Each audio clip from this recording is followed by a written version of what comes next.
homestand. Final series of the home schedule this season. The Houston Astros, the reigning world champs, are here. A 3-game series. That's Yuli Gurriel, Lourdes' older brother. A.J. Hinch is under the weather. He's battling some sort of illness, got a little bit of a flu bug. He was in his office most of the afternoon, but he finally met with the media. Houston, they are looking at 98 wins, too shy of 100, and they've got a terrific team once again. They're first in the American League West. Alex Bregman has had an MVP caliber season, and it all started with a series back in June when he wore out the Blue Jays 9 for 14, 5 doubles, 3 home runs, and 6 RBIs. And Yuli Gurriel just been named the American League Player of the Week. 9-game hit streak, hitting .432. The Gurriel brothers playing against one another for the first time in their professional career. The Astros are actually 3 games better than they were through 155 games last year. This year, they're 3 games better. Marco Estrada has the duties of shutting them down. His 28th start, second start against the Astros this season. His team leading 28th start this year. He leads the team in innings pitched with 139, so the Blue Jays will not have a pitcher throw 200 innings for the first time since 2012, when Henderson Alvarez led the team with 187 innings pitched. For his career, Marco has had 7 starts, 6 relief appearances against the Astros. He's 2-0 with a .320 earned run average, and his team in those 13 appearances have gone 10-3. So a good chance tonight to get a W.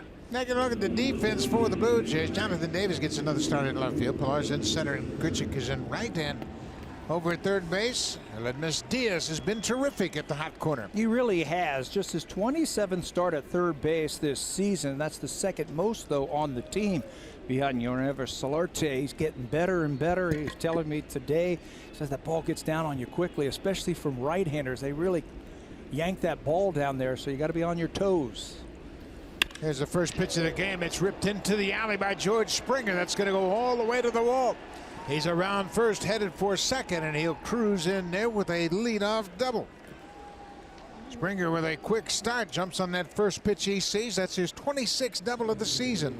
The last time Marco Estrada pitched against Houston, he was matched up against Dallas Keuchel, and he threw 31 pitches in the first inning and gave up 3 runs. George Springer's not wasting any time. First fastball he sees, he hits hard to left center field for extra bases. The game you're talking about was on the final day of that 3-game series, June 27th, same pitching matchup. And now Springer is getting his sliding brace on. He's had some thumb problems this year. Sliding into bases.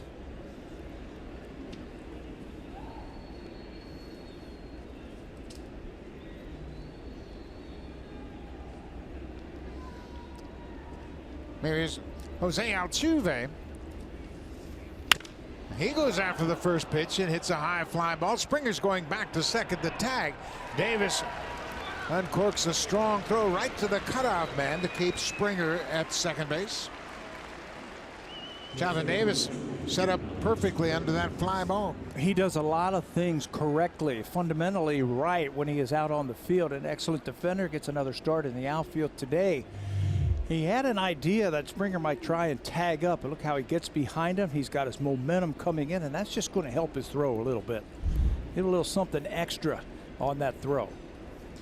So this is Alex Bregman, who is certainly making a case for being MVP in the American League. 50 doubles and 30 home runs for Bregman. That has led to 100 RBIs for the first time in his career. Last year he drove in 71, and he's improved on that dramatically. Playing in his 3rd season, he came up in 2016, played in 49 games for Houston. You know, what he does is he's right on top of the plate. You can't throw a ball by him. He's very patient at the plate, and he doesn't strike out. He has more walks than strikeouts this year. Mentioned his great series against the Blue Jays. You see his numbers against Estrada, 3 for 6, all doubles. This year against the Blue Jays, he's 9 for 14 with 5 doubles, 3 home runs, and 6 RBIs. That's a 3-game series, folks. That's what got him started. Yeah. When the Blue Jays went in there late in June, he was scuffling. Oh boy, they got him hot. Everything he hit in big situations or any situations, he was hitting the ball hard. In fact, he had a walk-off home run in that game that we were just talking about. Home plate umpire was already drawn with the Astros bench. 2 balls and a strike. 1 out. They'll cut her off the plate outside. It's 3-1. You can see how patient Bregman is at the plate. He's got one of the lowest strikeout percentages and the lowest swing percentages in baseball. He just doesn't chase pitches off the plate.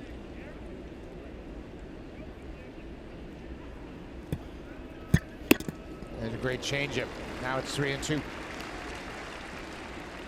Well, Bregman, when you talk about OPS, he is 5th in the American League. Trout, Betts, J.D. Martinez, and Jose Ramirez, and you can take that list, and that's going to be your MVP voting as well. There's your MVP list. I don't know how it's going to end up, but those 5 guys are going to get all the votes.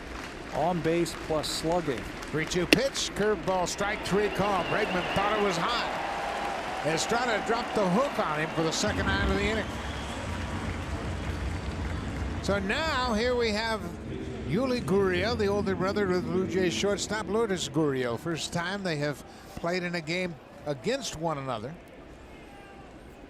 There was a possibility of this happening back in June, but Lourdes got sent back to the minor leagues. Yeah, remember that? He had just hit a home run in Los Angeles against the Angels, and they sent him back down. So no chance to do that. And I asked him today, I said, you play against each other when you're younger? No, we're 10 years apart in age. He would go and hang out with Yuli at his games, but they never played against each other, not even in the backyard.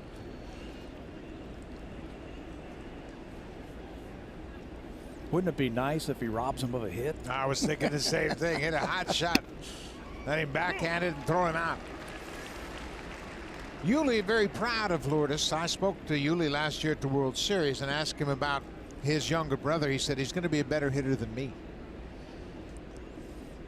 Pretty good evaluation. I'll take that. I'll take Yuli Gurriel on this team. He can really hit. I mean, he has worn out the Blue Jays too. And with runners in scoring position this year, there's nobody better. No, he is really focused with it. He's got a chance to drive in a run as he does now.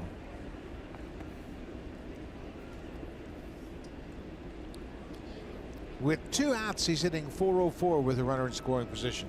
That's where we're at right now. 2 balls and a strike. Good changeup. It looks like a strike. Estrada wanted the call and didn't get it. Overall, his numbers, runners in scoring position, he's the leader of the pack. Yeah, here's this is why Houston is hitting the ball. Bregman is on that list also. But one thing that's common with all these guys, they don't strike out a lot. They use the whole field and they hit the ball where it's pitched.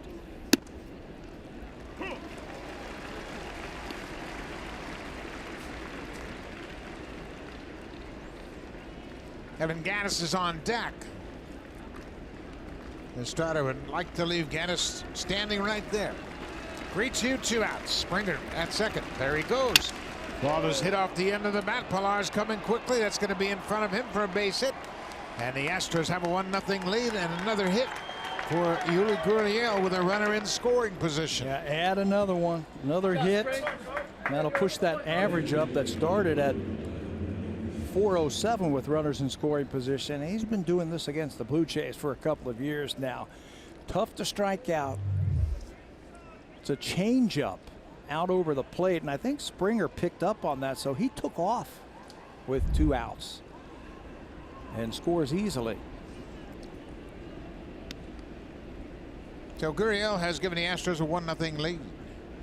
Springer doubled on the first pitch of the ball game. He scores easily on that base hit. Here's Evan Gattis.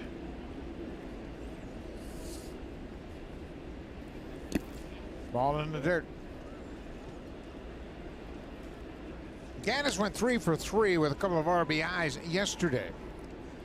He's 5 for his last 7 over his last 2 games, and before that he was 0 for 16. Scary. A scary man up there. You have to be very careful with him. 25 home runs. The average isn't that high, but the power, he can hit it out of any ballpark. He's got a very compact swing. You notice he doesn't wear batting gloves. Just one of those guys that's kind of old-fashioned, likes the feel of that wood in his hand. 3 for 10 against the Blue Jays this season.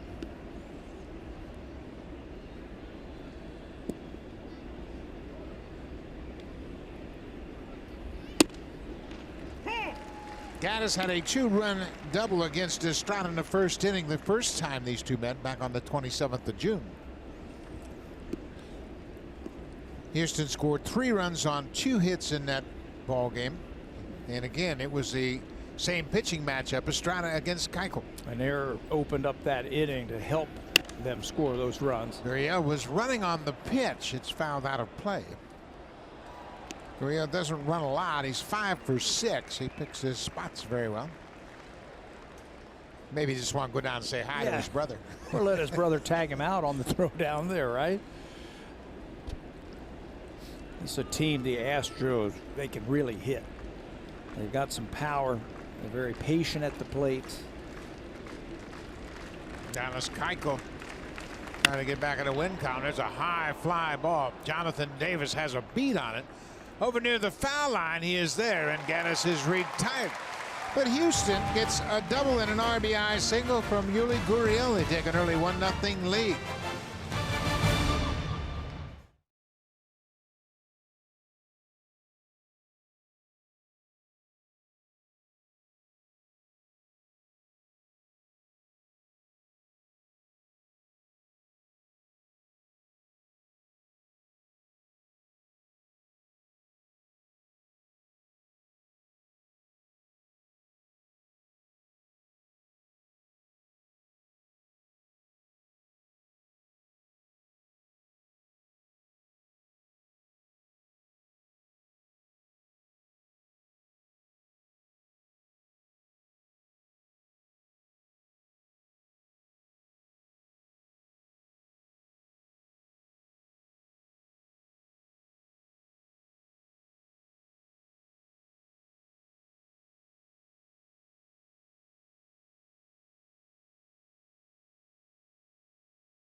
Givens Ball Club gives up a run in the top half of the inning, and they've been scoring some runs lately themselves, and they'll match up against Dallas Keuchel tonight.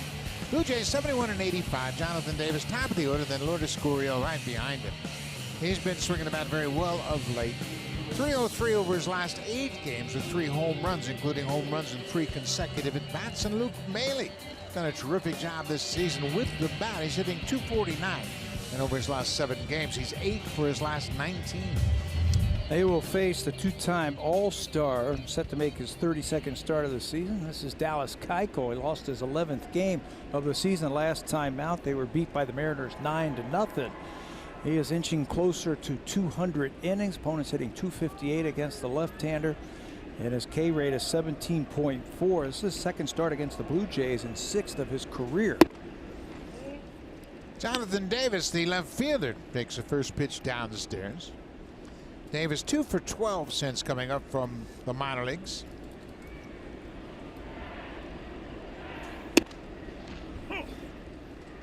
Davis kind of an interesting guy. I guess you could call him kind of a sleeper in the minor leagues organization. Hasn't really gotten a lot of notoriety, but boy, you watch him play and he's kind of interesting. And you talk to some of the Blue Jay coaches and they say this guy has stood out for him. He can run. Tough play for Davis at third, not in time.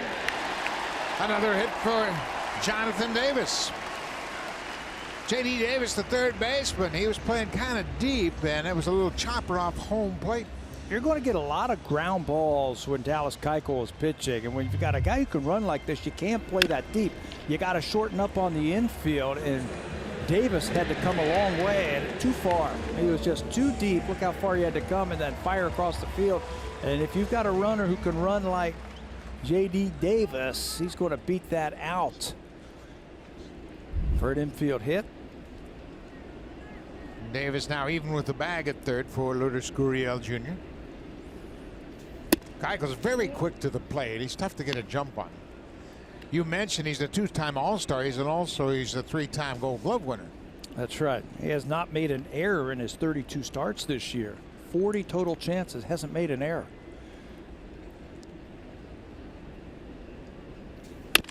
Ground ball. This could be two. Altuve to Bregman. Back to first. It is a double play.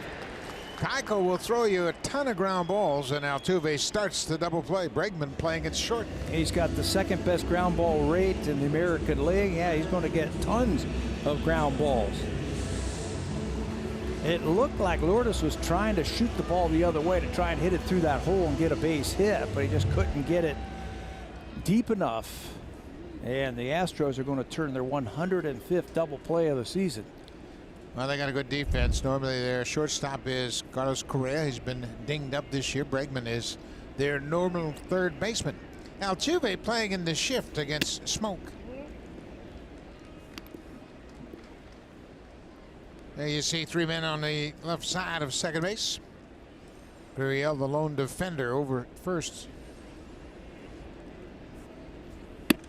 Smoke is just 1 for 11 against Dallas Keuchel. He's had his problems against that sinker ball. Yeah, it's sinker, cutter, change up, slow, slower, slowest. It's going to try and get you out on your front foot. High fly ball, not that deep. Josh Reddick in right field, waits for it. Quick inning for Dallas Keuchel. Took him just 8 pitches to retire this side in an order. Houston with an early 1-0 lead.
Talking to the home plate umpire Kerwood Danley, and they're going to make a lineup change. And the reason they're going to make a change, watch Gurriel as he runs up the first baseline. Yeah, some kind of leg injury starts to pull up before he gets to the base, and then he gets down to the bench and he pulls the trainer down. They start talking about it. Looked like a lower leg injury for some reason. Mickey Huffman's going to go over and talk to the skipper, talk to Gibby, tell him what's going on with Gurriel, but I think he's out of the ballgame. Yeah, I think so. That's the only reason that DeMarlo would have come out and talked to the umpire. You can see John Gibbons looking at the lineup card, seeing what his options are. Of course, they've got, looks like Solarte's going to play third, and that'll push Diaz over to short. No, maybe Solarte's going to play short. No, Diaz has got to play short. So Ledmus Diaz will move to shortstop. He has played there most of the season, so he'll go back to short. Now, Nevis Solarte will take over at third, so Solarte will go in the 2 spot in the Blue Jays lineup, and Gurriel is out. Wouldn't you know it? Wow. All the hype we had for the Gurriel game, their matchup, but now he's out of the game after 1 at bat. 1 inning together, and it looked like Yuli was going underneath to maybe walk over and see how his brother was doing. Brian McCann, the catcher.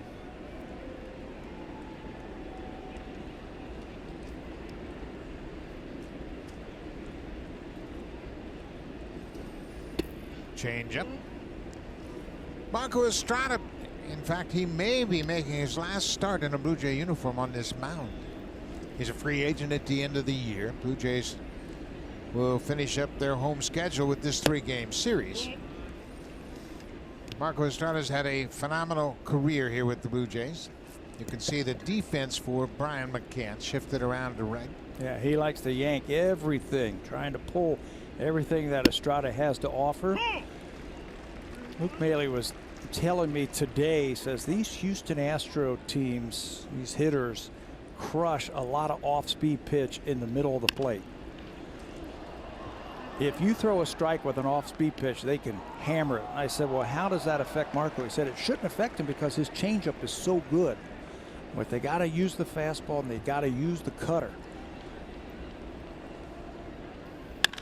Fastball hit high and deep to right. Grichuk looking up. This one's going to go. Second deck home run for Brian McCann. This is the 6th home run of the season. And Houston has a 2-0 lead. McCann has a lot of at-bats against Marco Estrada. That's his 11th hit and 34 at-bats.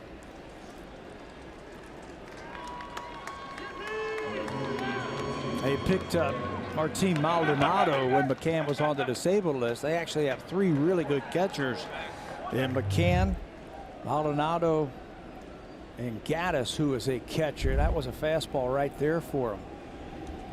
3-1. Curveball for a strike to Reddick. Another look at the McCann swing. Marco throws a lot of fly balls, and they will go out of the ballpark from time to time. That's the 28th home run he has surrendered this season. Just the 6th for McCann. He's dealt with some injuries this year. That's why they went out and brought in Martin Maldonado. Pretty good changeup right there. McCann 3-1. He's looking for anything that he can yank to right field. Gets it into the second deck. 2-0. Look at that swing. A 2-strike approach by Reddick. He'll do anything to get on base. And that shift around there, he said, you know what? Let me just slap something down the third baseline, but that was foul. Yeah, be careful if you're shifting around like that. This is McCann's swing. One more. Here's another one. Another line drive to right field, and that ball is gone. Back-to-back home runs for Houston. McCann and Reddick, they do the trick. It's 3-0 Houston. Yeah, I mentioned at the top of the broadcast that this team is on pace for more wins than last year. Last year, after 155 games, they had 95 wins. This year, after 155 games, they have 98 wins, and they still haven't won their division. Their magic number is 3. 6th time the Astros have gone back-to-back this season. It's the 2nd time Reddick has been involved. He and Evan Gaddis, the most recent to go back-to-back, and that was back in July. There's J.D. Davis, the third baseman. This one looked like a changeup. Goes down and gets a. You want to get them out on their front foot, but Josh Reddick, who has really torn up the Blue Jays, especially in this ballpark, stays back long enough to hit that one out. There's a strike. Reddick hitting .306 for his career. That's his 14th career home run against the Blue Jays. Yeah, he's recorded a hit now in 9 consecutive games against the Jays. His slugging percentage all time is over .600 against the Blue Jays. Curveball into the seats, foul. J.D. Davis batting .176. Has 37 games. Came into this game with 91 at-bats. Spent most of the season in AAA. For Josh Reddick, this is his 22nd game in this building. That's his 9th home run he's hit here.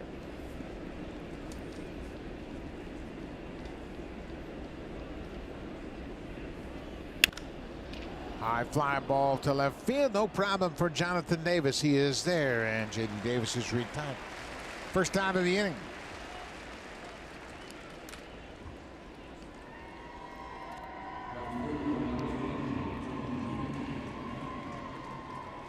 Mentioned Marco Estrada. He's pitched some of the best games, especially the postseason games for the Blue Jays.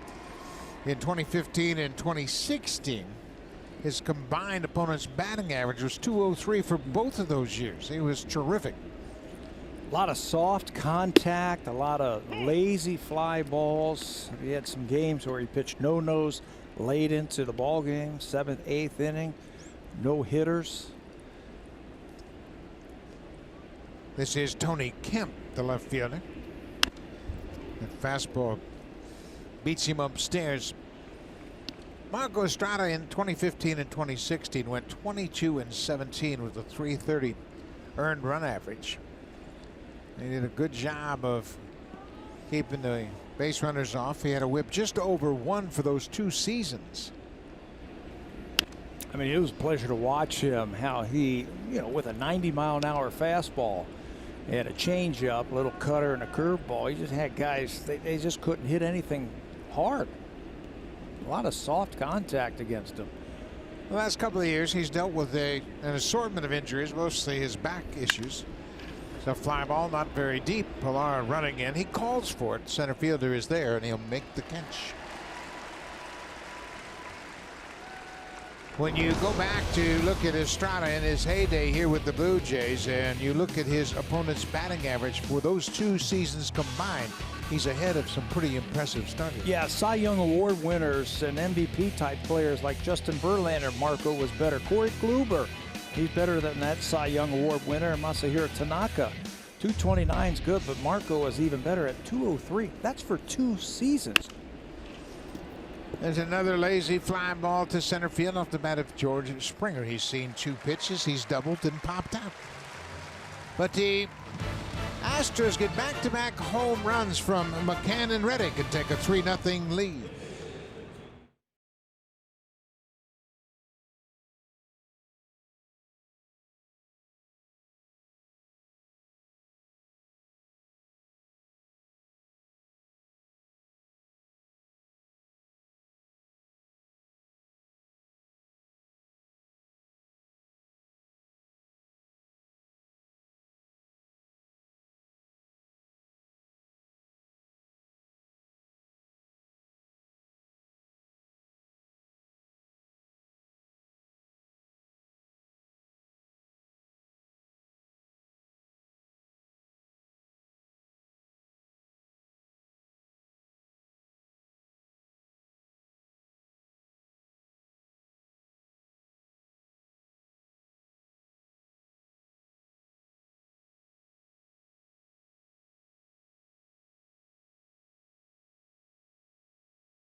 Closer Roberto Osuna returns to Rogers Center for the first time since he was charged with assault on a woman last May. Astros manager A.J. Hinch telling me that despite the still lingering legal issues, he will use Osuna in accordance with how the team needs him this series. If there's a save opportunity tonight, Hinch will give Osuna the baseball. When Houston acquired Osuna, Hinch received a phone call from John Gibbons, the Jays skipper, telling Hinch about Osuna as a player, what he was like around the clubhouse, how Osuna handled success and failure, and how the 23-year-old handled situations given to him.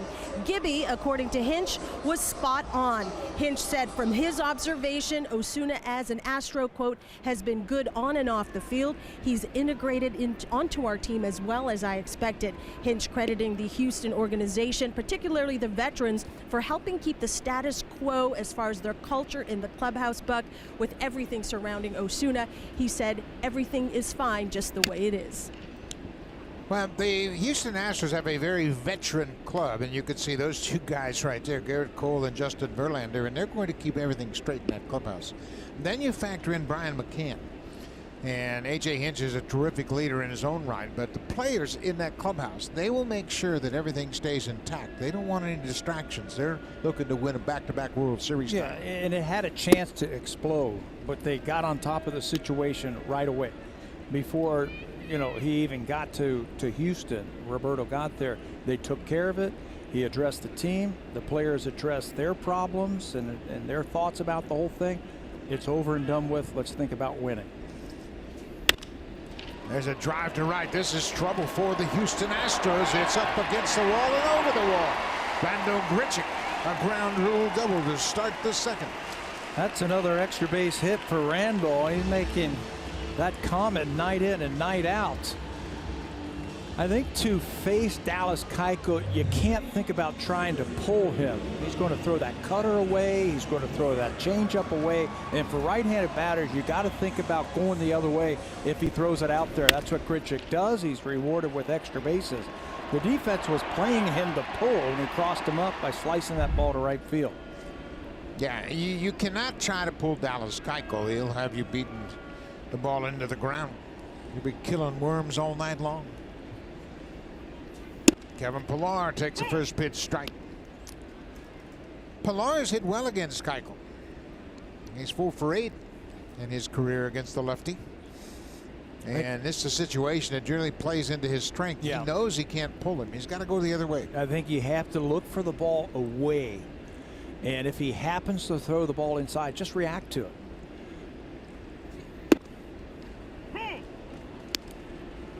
You can't really be concerned about that inside pitch. You just have to make sure, okay, well, you threw it there once. I know you're going to try to get me out of the way. You know, you can tell yourself, hey, he's not going to throw the ball by me. So I'm going to look for the ball away and just react to the ball inside. You're quicker on balls inside than you are away. Keuchel 0-2. They're coming inside again off the plate. Pitchers like Dallas Keuchel and Marco Estrada I admire more than pitchers like Justin Verlander. Not that I would rather have Keuchel than Verlander, but when you pitch the way he pitches, I mean, you got to really be confident in your abilities. Verlander's blessed with a golden arm, and he knows how to pitch. Yeah, a once in a generation type of arm, I think. There's an off-speed pitch, and Pillar strikes out. But Keuchel is like a lot of those pitchers from yesteryear, the Tom Glavines, the Greg Maddux, the Jimmy Key, Scott McGregors, Frank Tanana after he lost his fastball.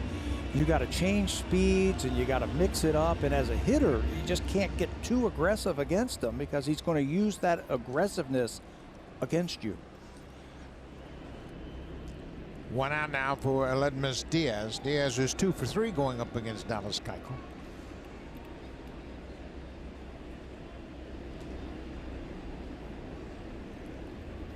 You know who Keuchel reminds me of most?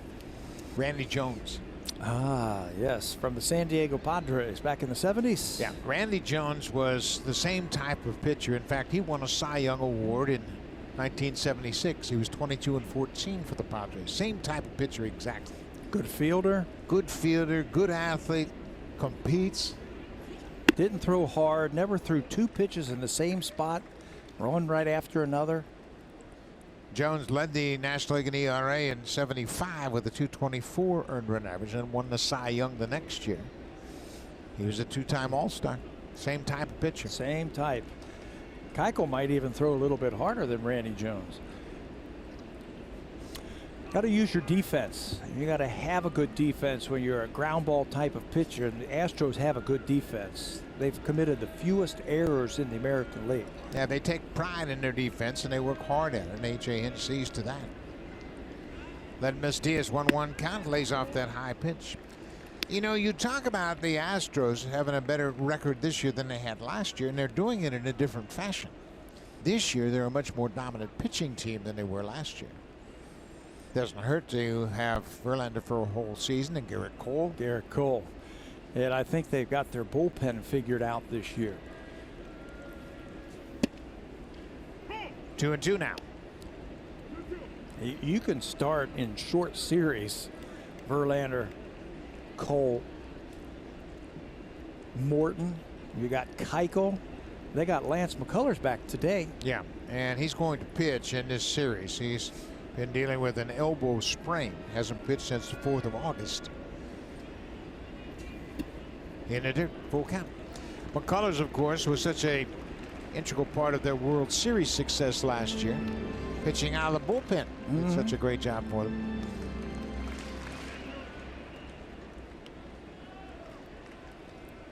Teoscar Hernandez is on deck. You saw that. There's 1 out. Runner at second is Randall Grichuk. The Jays would love to cash in Grichuk. He had a leadoff double. They'll chop him, boy, 89 miles an hour, and it just disappears. Got to stay on it. This is a good pitching staff, and I think that's what's carrying them this year. The rock-solid rotation. This is just their rotation. They're first in ERA, opponent's batting average, whip, strikeouts per 9, and they give up the fewest home runs. They added Garrett Cole in the offseason. Like you said, you get a full season of Justin Verlander, and he's been gaining steam, hasn't he, in the month of September? The changeup missed inside. They say walk. First walk of the night issued by Keuchel. So they'll put 2 men on.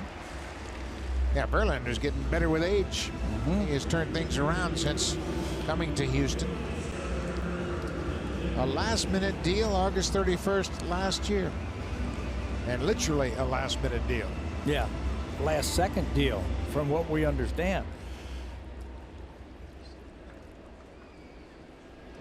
But Verlander really has recaptured the form he had in the prime of his career. He's throwing as well as anybody right now in baseball. So Teoscar Hernandez, he's got a chance to get the Blue Jays right back in the game. They trail 3-0. Told him today, I said, hey, you're facing your former team again, and he got a big smile on his face, and he's excited to do that, do some kind of damage against his former team. Teoscar hit his first home run in the big leagues right here against the Blue Jays. Ground ball. Bregman to Altuve. Back to first. Double play. Second double play of the ball game. Dallas Keuchel's got that sinker working early. 3-0 Houston.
Ticket memberships are on sale now. Purchase season tickets and automatically become enrolled in My Blue Jays. Learn more at mybluejays.com. And if you've been watching the young talent on this team, Buck, there is plenty to be excited about in 2019. Absolutely, there's plenty to be excited about. The young players we have seen so far, you might even see a few more of those younger players a little further down in the minor leagues. I think the players have come up here. You know, Ryan Borucki made his debut against the Astros back in June. It's hard to fathom. He's made 16 starts. That's a pretty good sample of what you're going to get with Ryan Borucki. So here's Jose Altuve once again. Altuve flying out to left field his first time up. Houston has a 3-0 lead. Altuve was one of those players who came up when the Astros were really struggling. When they were really struggling a few seasons ago, he came straight up from Double-A and really made his mark in the major leagues. And you know, sometimes you have to go through some tough times like the Astros did for a few years, get those draft picks, rebuild your farm system, and then bring him here to the big leagues. Altuve came up as a 21-year-old in 2011. Houston had a 56-106 record. And he was able to get his feet on the ground. And they had some older players. Carlos Lee was still on the team. Humberto Quintero was the catcher. They just had some older guys. Chris Johnson was playing. Clint Barmas was playing short for them. That's a strike right at the knees. Right at the knees. It wasn't low. Well, he came up straight from Double-A. One of the coaches on that team was Bobby Meacham at the time. And Bobby was telling me today that, you know, Altuve came to him. He said he was very adept. He could pick things up. And he told him, he says, I'm going to hit 300. And Bobby said, there's only about 10 people a year who hit 300 at the major leagues. He goes, I'm going to hit 300. He hit 300 the next year. And he's hit 300 every year. So he's one of the 10 best hitters in all of baseball, and he does it again. Gets a leadoff single here in the third. He can put the bat to the ball. That's the most impressive thing. He's always been able to hit, stays back on that changeup and rips it into left field. But that's the one thing that Bobby was saying. He said he came up to the big leagues and wants to be great. Well, he's always had to prove himself just because of his size. He's listed at 5'6". That might be generous. Yeah, that's what he said. He said, you know, you tell him he can't do something, he's going to tell you he can do it, and he's going to show it. He's got that type of chip on his shoulder that he's like, I'm going to show you. And he said he's very, you know, if you tell him one thing, he doesn't make that same mistake twice. When you look at what he has done, and he's going to fall short of 200 hits this season. That was his 164th hit. But he had 4 consecutive 200 hit seasons. This year, because of a assortment of injuries, he's not had the ability to get 200 hits. Last year, he hit 346. It was his 3rd batting title. He started young. What was he, 21 years old when he came to the big leagues? He's an exceptional talent. He gets a lot of at-bats. He's my pick for the next player to have 3,000 hits. Well, right now he's got 1,414 hits. 14-14. This is his 8th season, although the first season he played in 57 games. In 2012, he jumped up to 147. He's been an everyday player ever since. But he is a career 316 hitter. And he was right. He told Bobby Meacham, I'm going to be a 300 hitter. That's a strength to Bregman. Don't you love that from players when they come up here? And they're not, it's not false. It's just confidence. And it's that drive wanting to be great. When they come up here and they say, I'm going to do this. And guess what? I'm going to show you. Yeah. And you know what? I mean, who's to say that you can't do it? You know, as an industry and sports in general, we're always looking for things people can't do instead of what they can do. And because of his size, as we mentioned, Altuve's always had to prove himself at every level. He got sent home the first time he went to try out for Houston. That ball gets away from Melee. Altuve is going to go to second. Yeah, he showed up at a Houston academy down in Venezuela, and they said, I'm sorry, son, we've already got a bat boy. I'll show you. Wow. He's a terrific player and a great man. Does a lot of things in the Houston area and works several charitable events and really makes sure he gives back. He was the first player that came through their farm system when they were turning things around. I mean, they hit rock bottom, and he was the first. And now a couple of years later, they got Springer and Correa and Bregman, and they're a different team. Bregman waits back on that changeup and hits it down the left field line. That's a fair ball up against the wall. Altuve jogs in home as Bregman drives in another run that gives him 101 for the season.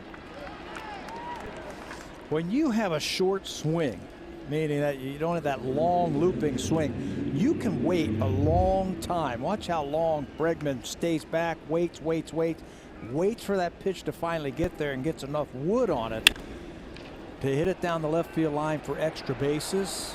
You and I saw him for the first time when he got called up, and he was overmatched. But the next year we saw him, wow, what a difference. And now this year, he might win an MVP. Yeah, and he's just one of those guys that's always paying attention. He watches great players. He picks up things they do. Yuli Gurriel drove in the first run of the game with an RBI single in the first inning. If you've just joined us, Lourdes Gurriel Jr. was taken out of the game after his first at bat. We've been told he is dealing with left hamstring tightness.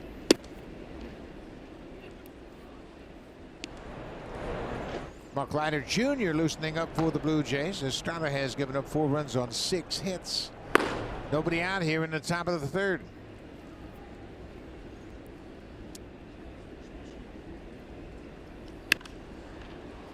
High fly ball into shallow center. Pilar calls for it early. Gets there and makes the catch. Gurriel's retired, went away.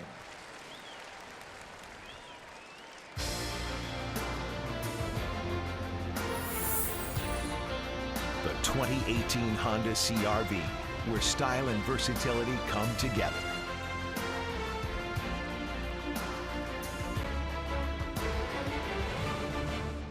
Monday Night Baseball here at Rogers Center. Blue Jays split 4 games against Tampa Bay. The last 4-game series of the season. This will be a 3-gamer, and we'll play tomorrow night and Wednesday afternoon. Evan Gattis taking all the way. That ball was off the plate, and Estrada's not been thrilled about the strike zone. Kerwin Danley, the veteran umpire behind the plate. He just won't swing at that pitch off the plate. Very disciplined team offensively.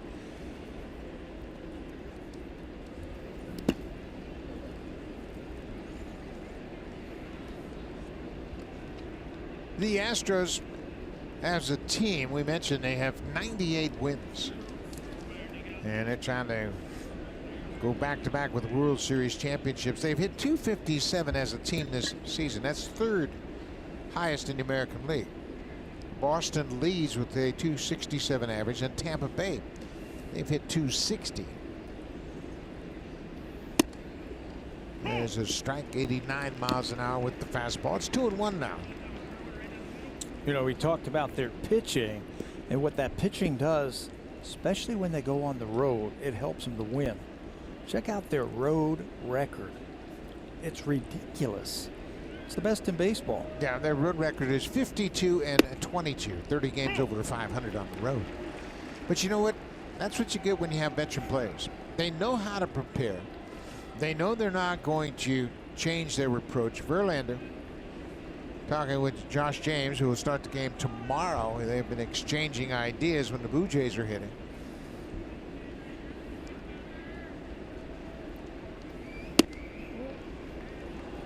Another close pitch didn't go Estrada's way. It's a full count.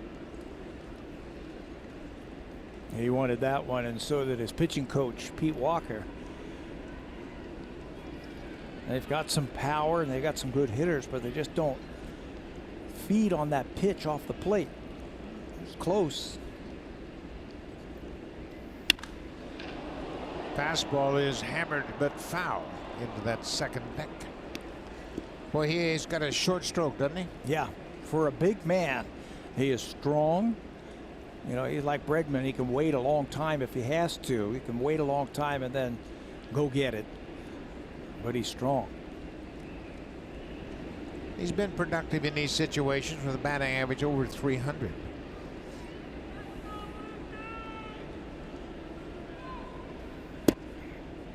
That's a pretty good pitch, and Estrada frustrated again. So they'll walk the first issued by Estrada. That'll put Gattis at first base. And you talk about a good team, and we always like to look at the run differential. And the Astros, far and away the best team in run differential in the majors, plus 263. The Red Sox, you always think about them having the best, but they're second best in the American League. Then the Dodgers and the Yankees, but 263 is ridiculous. Looking at that, you might say, wow, their offense must be incredible. Yeah, it's good offense, but that's built more on pitching and the ability to shut down the opposition. Give you an idea how well they pitched this year. Their team earned run average is 314. That's how you build up a big plus in run differential. Curveball called high. The Astros have allowed a league low 517 runs.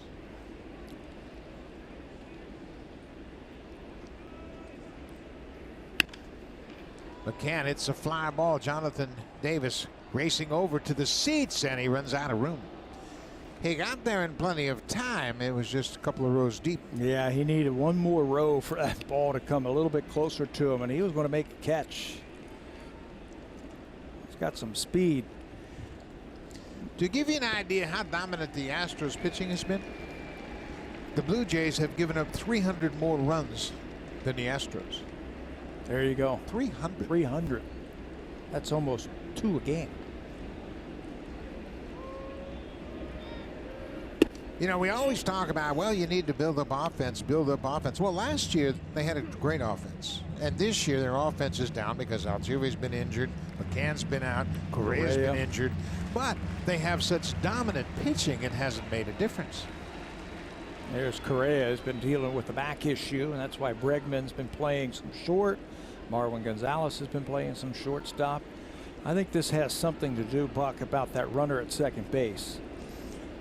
He's been out there a while, so it looks like they're changing up the signs between pitcher and catcher. Alex Bregman, the runner at second base, he'll do whatever it takes to win. And there's nothing wrong with that. If he can pick up on location, if he can relay a pitch, anything on the field is fair game. He might move 1 foot before the other. He might look one direction. Anything you do on the field, as far as I'm concerned, is above board. If the catchers can't protect their location, if they can't protect their signs, then that's on them. Yeah, it's when they start getting TVs involved and electronics. Anything off the field is not right. You know, and there's so much video now, everybody's paranoid about that. So Brian McCann, who homered his last time up, has a 3-2 count. 2 on, 1 out. Ground ball. Diaz has one play, and that's to first because the shift took him out of a double play situation. So on the play, the runners will move up. Bregman to third, Gaddis to second. He tried to, Diaz, he tried to get in the base path of that runner at first base where he could catch the ball, tag the runner, and complete the double play at first base, but he just couldn't. The shift took him out of that possibility. So now Josh Reddick, who has already homered tonight, gets another swing. 2 outs. 4-0 Houston.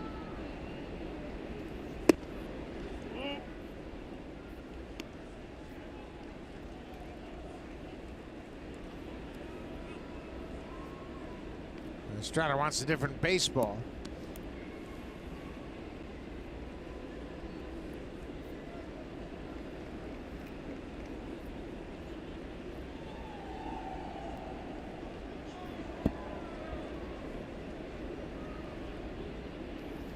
Broken bat off Estrada's glove. Urena going to first, just in time. He got him. Oh, nice play by Richard Urena. He stays with it. Estrada appreciates the effort. That saves him a run. Marco threw his glove at it, thought he caught it. Goes off his glove, and Urena has to bail him out with this fine defensive play to end the top of the third.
Well, the Yankees are playing the Rays kind of game tonight. Jonathan Holder started that game.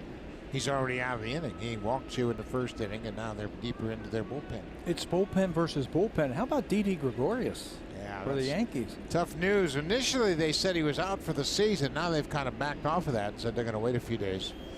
Injured a ligament in his wrist, sliding. He said, Gregorius said today that I'm going to be back before the end of the season. So hard to wishful tell. thinking, maybe? Yeah. They had a cortisone shot in that wrist, and obviously your wrist is very difficult to play with an injury. He says he felt better today, but that's an injury, a wrist injury, a ligament injury. Saw Breivik Valera broke a finger sliding in head first to home plate. He's done for the season.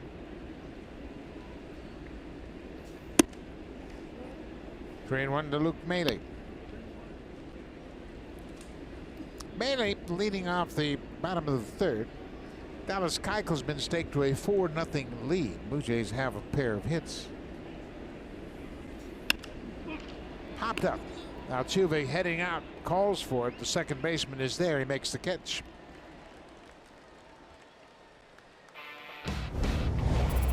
Super Slow-Mo Cam. Brought to you by Samsung Galaxy S9 and S9 Plus. The camera reimagined. Available now.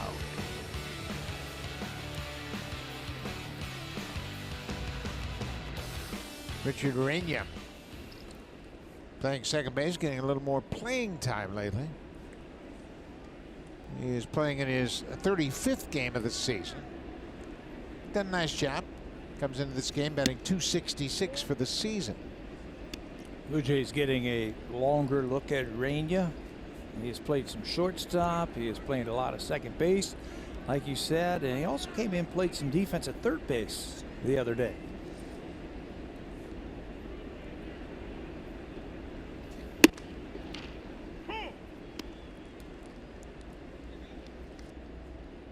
In case you just joined us, Lourdes Gurriel Jr. has left the game after his first at bat with left hamstring tightness.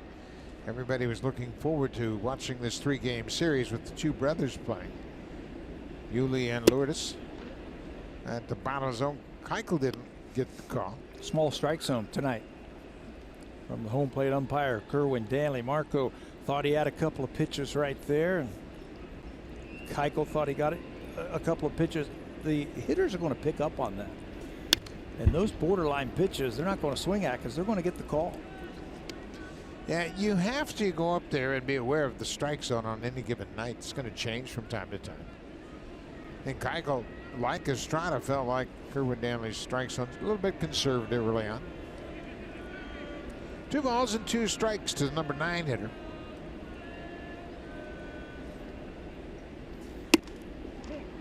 Got him looking. Came inside with that fastball and strikes out Urania. Second strikeout for Keuchel. First time through the order. He gets you looking out over the plate for that backdoor cutter or that sinker or that changeup, and he fires that ball right in, and you just can't let it go. They got plenty of the plate. It's high enough. You know, you got a couple of veterans in McCann and Keuchel working tonight as the battery for Houston, and they're going to do that to some of these young hitters. Get them looking out over the plate and then bust them in. Back to the top of the order, Jonathan Davis had an infield hit his first time up. Little chopper toward third. He beat it on. Yeah, the third baseman, J.D. Davis, is now in just a little bit more after Alex Bregman told him, hey, move in. Bregman gets this one. Shortstop fires across the diamond in time. Another quick inning for Dallas Keuchel. 3 up, 3 down. We'll go to the fourth, 4-0.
It's likely his final home start of his Blue Jays career. Russell Martin telling me he will always remember Estrada for one thing: consistency.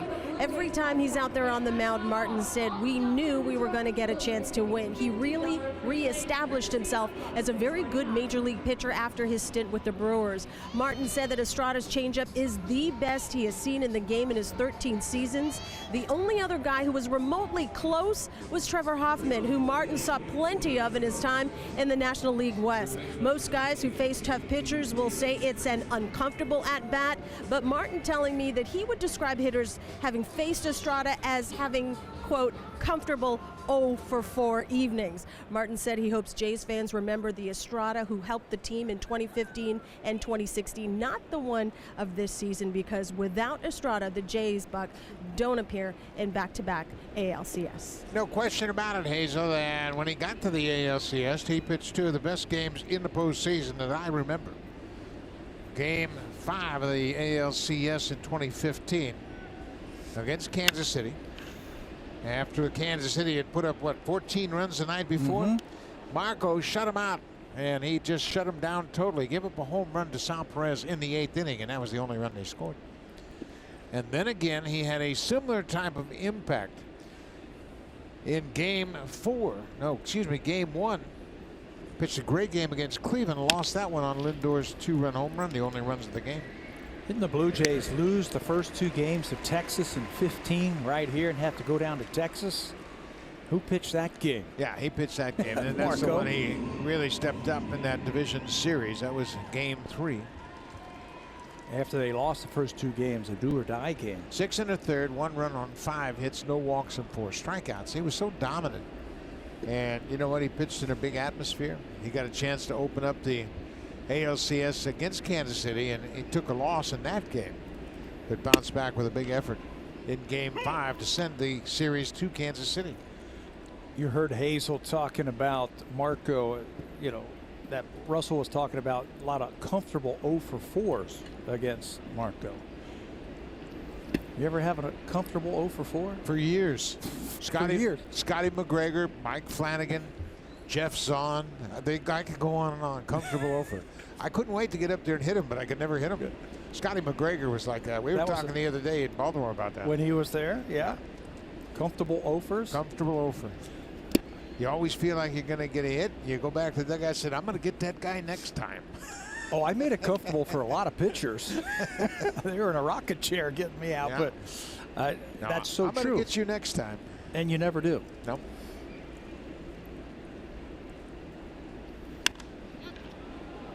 Tony Kemp pops it up on the infield. Third baseman Solarte makes the catch. 2 quick outs for Marco here in the 4th.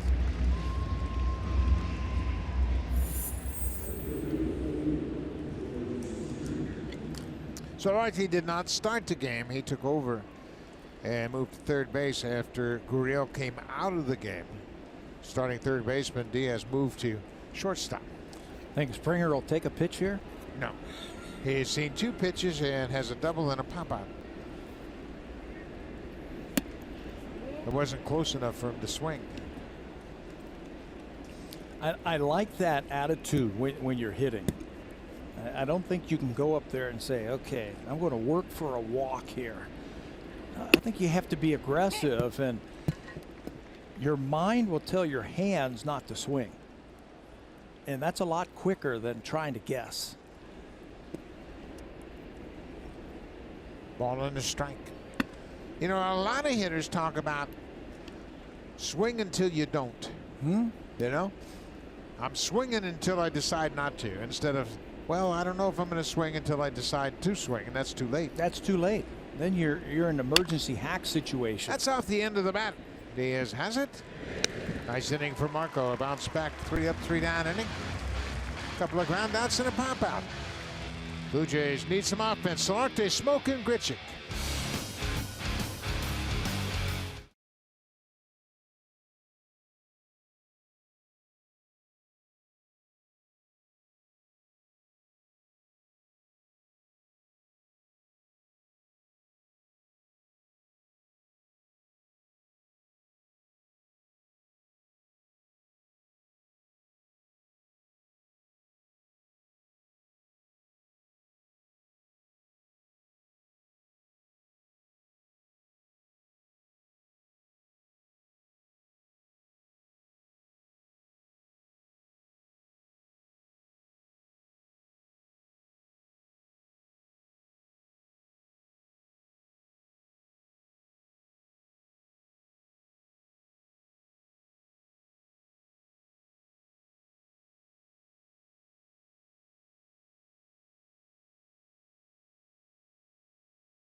That is your #1 Blue Jays app.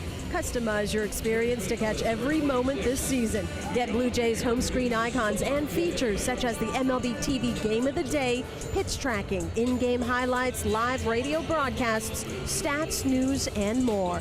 Don't forget to download MLB At Bat today. Buck. Thank you very much, Hazel. Lots of Blue Jay fans getting their final taste of baseball here at Rogers Center. Season's winding down. Dallas Keuchel will face the switch hitter, Yannervis Solarte, and he gets first plate appearance. He goes after the first pitch and hits it in the air. Center fielder George Springer is there. One away. Well, Dallas Keuchel now has 200 innings for the season. 200 on the money, and you can see where his teammates are. Verlander leads the American League with 208. Corey Kluber, the Indians, has 203. He's pitching tonight as well. James Shields, what another season he's put together. 198 innings, and then Garrett Cole. That's the one that surprised me. The Shields going to get 200. They'll have 3 starters with over 200 innings pitched this season. Blue Jays won't have any for the first time since 2012. And then the Cleveland Indians have 4 200 strikeout pitchers. Yeah, how about that? Wow. How'd you like to play defense for the Indians? All you end up doing is throwing the ball around the infield. Hey, way to go. Fired around. 2 down. Exactly. Well, when you have these type of starters who can get you deep, there's going to be an effect there. And it's in the bullpen. Astros relievers have the fewest innings in baseball. Right, and that is such a big note. You're not using that bullpen every night. You're not pitching your bullpen when you need to. You're pitching them when you want to. Another telling tale, and they're a very close group down in that bullpen too. Another telling tale about how good they are. They have 3 of the top 5 lowest opponents' batting average in the American League. Smoke hits it off the end of the bat. That's going to drop for a base hit. Maybe 2. Smoke's around first, and he'll get in there standing up. Oh, he chooses to slide. So Smokey drops one right down the right field line. That's his 34th double of the season. Second time this game that a right-handed hitter has taken a changeup, a pitch away from him, stayed on it. That's what I was talking about. You have to be able to hit that ball the other way, and they've got a double for it. Randall Grichuk did it his last time up in the second inning. Now Smoke's going to double just inside the foul line down the right field line. Got to be able to handle that pitch away if you're a right-hander tonight.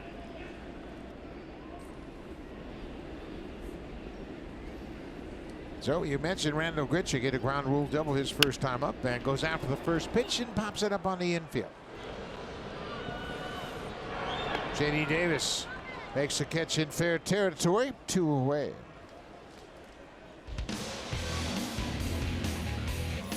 Hurry into Home Hardware's kitchen event on now until October 9th. Here's how.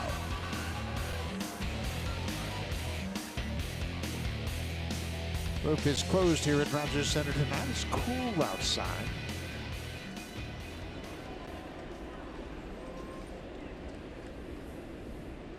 Kevin Pillar struck out on a changeup his first time up.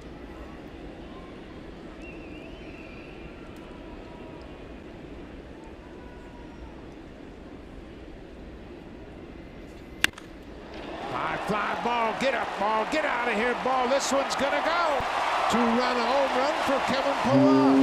His 15th of the season, and the lead is cut in half. Blue Jays have 4 hits now, 3 extra base hits. He waited back on that one nicely.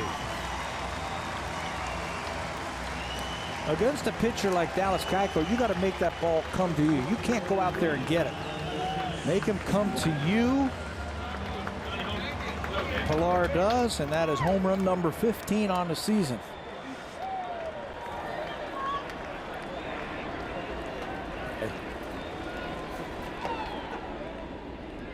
Ledmus Diaz takes first pitch downstairs.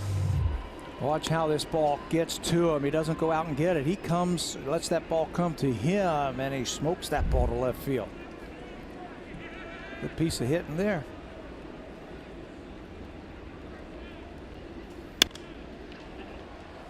Diaz tries to go to right. Another look at the Pilar home run. That's a no doubter. Way back. Second deck.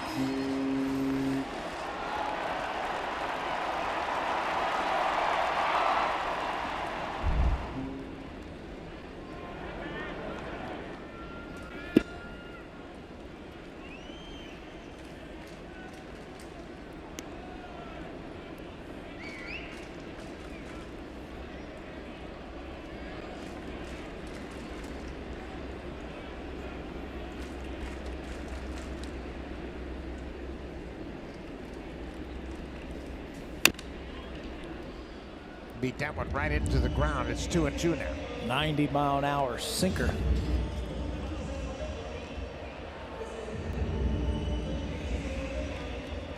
The Astros have lost each of the last 3 Dallas Keuchel starts. So they'd like to get him back on the winning track. Plays off that breaking ball. They lost at Boston. Then they lost at home against the Diamondbacks, and the Mariners beat them 9-0. Keuchel gave up 5 earned runs on 6 hits over 5 innings. So he's looking for his first win since the 3rd of September. That was at home against Minnesota. That hurt. Oh. Maybe right off the top of the foot for Diaz. That's what happens when you don't hit that thing square, that changeup, that sinker. You hit it right off your foot, and that one's off his toe. I've seen broken toes on pitches just like that. Yeah, those are not very pleasant foul balls. Those ones that hit right off the top of your big toe. These shoes are so lightweight now, there's not a whole lot of protection there. You're just begging them, please don't throw another one in there. And he didn't. Second walk, both times to Diaz. He walked him twice. So a 2-out walk here in the 4th. A.J. Hinch, he's making a whole bunch of notes, keeping track of everything. Houston, everybody knows they're heavy into analytics, and they use them very well. I think A.J. Hinch, and you and I had a great conversation with him last year about that. He said he takes all the information and then decides which of it can help them win a baseball game, and that's what they put to good use. They do a good job with that. So does Tampa. Blue Jays are getting into that. There's a place for it in the game for sure. Absolutely. You're really short-sighted if you don't open yourself up to all the information that's available. Then you just have to utilize and decide how you can best use it. And you have to decide too which players can benefit from it, which players might be overloaded. Inside to Teoscar, 1-1. Teoscar a threat for the long ball for sure. Last time up he hit into a double play, just couldn't get the ball out in front. He didn't let that ball come to him. He went out there to get it and rolled over on a pitch away from him for a double play. He's got power to all fields. I was watching him in batting practice today. He kept launching balls into the WestJet flight deck in center field. So he's got power to center, he's got power to right field, and against a pitcher like Keuchel, you gotta let him come to you. Hernandez hit his first big league home run right here at Rogers Center back in 2016 against Francisco Liriano. He was just a youngster then, playing for the Astros. Blue Jays have done a good job so far against Keuchel, laying off that low pitch, that low sinker, that low changeup, down and away. When he had his big season in 15, batters were really going after that pitch. High breaking ball that gets fouled into the seats. He's got just enough cutter to get it on your hands. And that's what he did that last pitch to Hernandez. But boy, if you leave it out over the plate, it can go a long way. Yeah, he's going to hit it a long way if you elevate it and leave it out over the plate. Like I said, I really admire pitchers like Dallas Keuchel. They're not blessed with that 95-mile-an-hour fastball that they can make mistakes. Yeah, that they can just go right after you with it. He's got to be perfect on every pitch. At the same time, it has to be a fun way to pitch, you know, where you can really embarrass hitters by changing speeds, by locating the pitch, and you see where he stacks up. As far as the lowest fastball velocity, he's got the 5th lowest fastball. Wade LeBlanc. Marco Estrada is 3rd. Mike Leake of the Mariners. A couple of soft tossing Mariners on that list. Doesn't mean you can't win at the big league level. There's a whole lot of wins in their careers on that list right there. Just have to make pitch after pitch. Blue Jays have 2 young left-handers that have been impressive, and they're not on that list as far as low velocity, but both Pannone and Borucki, they know how to pitch. And they know they have to pitch. You just can't rear back and fire when you don't have a plus 95-mile-an-hour fastball. You know, it's not a bad thing to learn how to pitch early in your career. Thomas Pannone was terrific, and what we've seen from him is that he doesn't get intimidated. He's a lot like Dallas Keuchel, isn't he? With a little bit better breaking ball, curveball, breaks a little bit more. Sean Reed Foley, we're going to see him on Wednesday. He's going to make his final start, although it'll be an abbreviated start because of his innings count. 3-2, 2 outs. Diaz will break from first. There he goes. Strike 3 call. Teoscar Hernandez got caught looking for an off-speed pitch. So we'll go to the 5th. Houston has a 4-2 lead. Pilar with the home run. Now time for a Blue Jay Central update. Here's Jamie Campbell and Joe Siddle in the Samsung broadcast studio.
Slam of curling kicks back in action with the Princess Auto Elite 10. It all starts Thursday on Sportsnet. Buck? Thank you very much, Hazel. As we are winding things down, curling season is upon us. Jose Altuve, number 2 hitter in the Astros lineup, had a single and scored in the 3rd.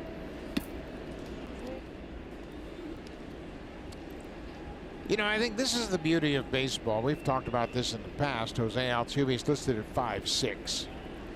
We've got Aaron Judge at 6'7", Giancarlo Stanton at 6'6". Lots of big, strong guys, but he can be an MVP. Stanton can be an MVP. Bregman can be an MVP. It doesn't take a huge physical specimen to dominate in baseball. Just like a pitcher, it doesn't have to throw 95 miles an hour to win or be competitive or win Cy Youngs or win 20, whatever you want to call it. Just like hitters, that's the beauty of it.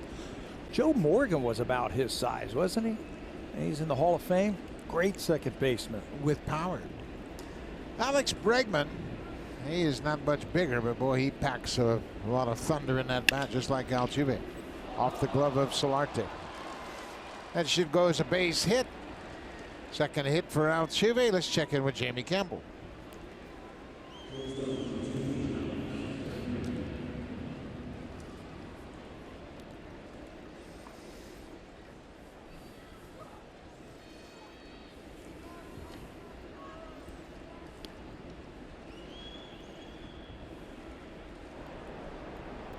Milwaukee and the Cardinals are playing, so that really is an interesting development. They are playing in St. Louis. They're at the bottom of the first, no score. Pittsburgh has a 2-0 lead over the Cubs at Wrigley. The Cubs have won 8 of their 15 games against the Pirates. Pirates playing pretty well, despite the fact they've lost 2 or 3 over Milwaukee over the weekend. They can play spoiler the last week of the season. They've won 12 of their last 17 games, and their starters have been terrific. Starters are 9-3 over those last 17 games. Jamison Tyone struck out 11 in 7 scoreless innings against Kansas City in his last start. That's a big 4-game series versus the Cubs. And then the Cubs will play the Cardinals the last 3 games of the season.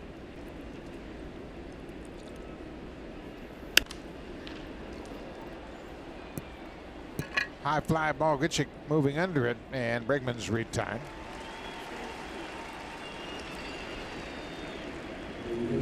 They gave Solarte an error on the Altuve play. And you go back and look at it, it's off his glove. He did not start in this game. He took over after Gurriel left, and yeah, that's an error. Right off the thumb of his glove. So he got to it, and I think that's why they called that an error. Marco, pick him up now. What would you do to get Gurriel out? He is especially tough with runners in scoring position. He doesn't have that situation now, but boy, he's a good hitter. He's a good hitter who doesn't walk a lot. So he's a free swinger. So I am going to try and paint the corners or throw something off speed early in the count. See if he's a little aggressive and hit, you know, like a cutter or something like that from a righty away from him. Maybe his aggressiveness, he hits it off the end of the bat. There's a fastball on the outside part of the plate. Yuli Gurriel is 34 years old. This is his 3rd season with the Astros. He came up in 2016 and got into 36 games. He had 299 last year. And he has another base hit. Boy, he stays in that hitting zone a long time. His barrel just stays in that zone. He has a nice fluid swing, and it stays right out over the plate. It's a changeup. That's what Luke was talking about, that they hit off-speed pitches in the strike zone too well. That one's right at the bottom of the strike zone. Watch the hands. Stay back, stay back. They have him out on that front foot. That's what Marco's trying to do all the time. Get those hitters out on that front foot, but his hands stayed back. He is 2 for 3 so far. His average up to 290 now. We mentioned he hit 299 last year. Came into this one hot. I mean, white hot in the month of September. 650 slugging percentage, an OPS of 1 with 5 home runs, and he's got 2 more hits tonight. Picked up an RBI in his first at bat.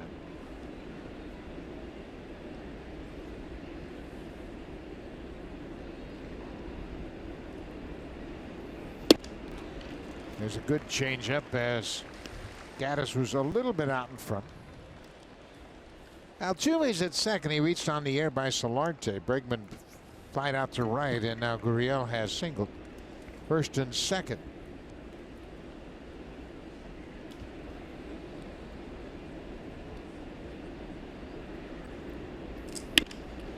Little looper into center field. Pilar comes in quickly and makes the catch. Gaddis is retired. He got sawed off.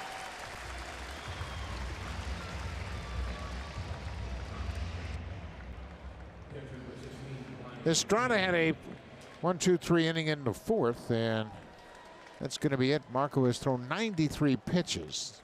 Brian McCann is the hitter, followed by Josh Reddick. Tim Meza is warming up for the Blue Jays, and he has made the call. So this might be Marco Estrada's last walk off the mound at Rogers Center in a Blue Jays uniform. He's had quite a career here.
the dugout and gets a pat on the back from John Gibbons, the manager. And you can imagine it's an emotional time for Marco.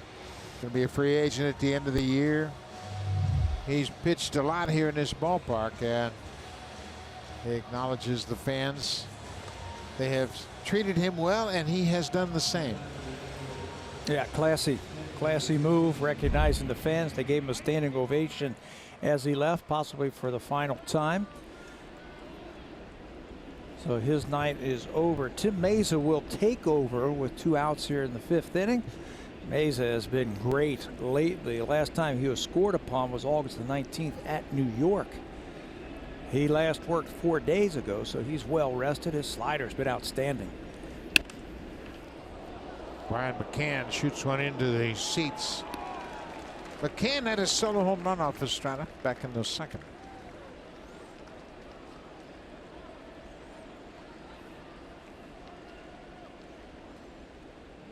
Tim Mesa gaining more confidence with each outing. 0-1.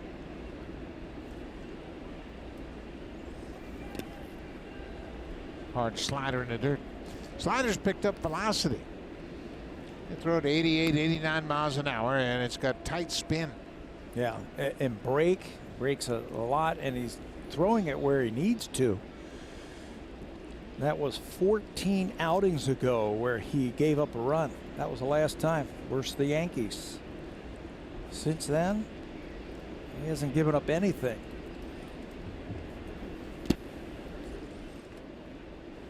Sometimes when you have this situation with the lefty hitter, you want to throw the best slider you've ever thrown. You don't need to. You don't have to.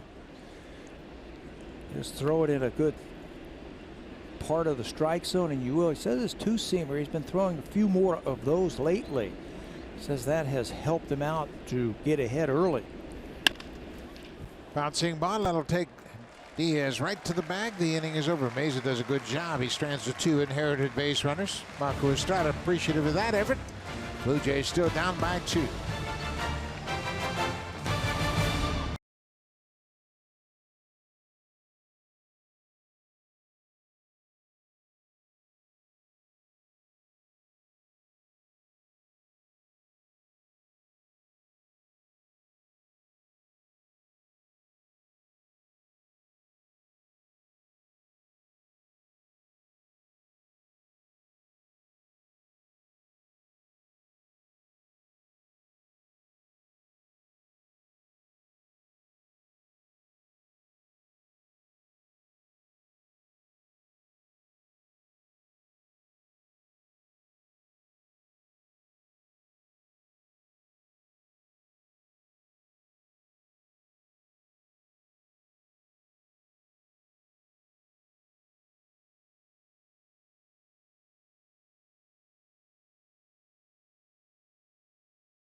As he goes 4 2/3, and that might be the last time he walks down that tunnel as a Blue Jay. Hey, he'll be a free agent at the end of this season, and we thought we would show you some of the other free agents. And Dallas Keuchel, his mound opponents tonight, along with Keuchel's teammate Charlie Morton. Yeah, there could be some more of them if they opt out of their contracts. People like Clayton Kershaw, David Price. I think CC Sabathia might have an option. That they all might be free agents. These are the 4 that we picked with Blue Jay ties and Astro ties. Dallas Keuchel going to be a free agent. This guy's looking to cash in maybe one more time. All of them in their 30s. Yeah, it's rare that you have a starting pitcher younger than 30 hit the free agent market. The catcher, Luke Maile, popped out the second baseman. his only time up. We're in the 5th inning. Blue Jays trail by 2. I asked Luke today, I said, Luke, what's your approach against Dallas Keuchel? He said, I'm going to try and yank one out of here. Yeah. He's the perfect guy. He said, well, do you move around in the box sometimes? You know, try to move up closer to the pitcher. He says, sometimes I might. Depends on how I feel or what they're doing to me. That's what he was talking about right there. Just trying to yank the ball. Get on top of the plate, force the ball up, and see how far you can hit it. Good approach there. Gets him a hit. Little cutter. That stayed up. Thigh high. Luke's had a very good offensive season. He has established offensive highs in almost all the categories across the board. That's his 50th hit of the season. Previous high was 27 2 years ago while playing with Tampa Bay.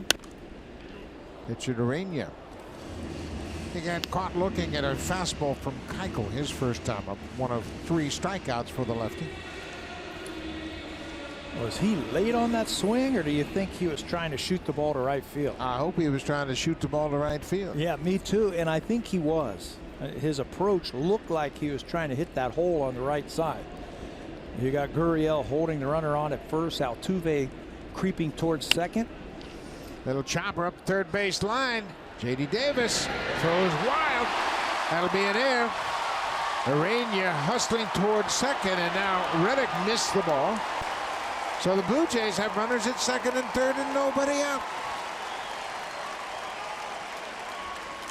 J.D. Davis, the third baseman, couldn't make a play on Jonathan Davis in the first inning on a little chopper, and there he had a similar type of play and threw wide of first base. Yeah, this is a team that has the fewest errors in the American League at 61. This is number 62 as it goes by.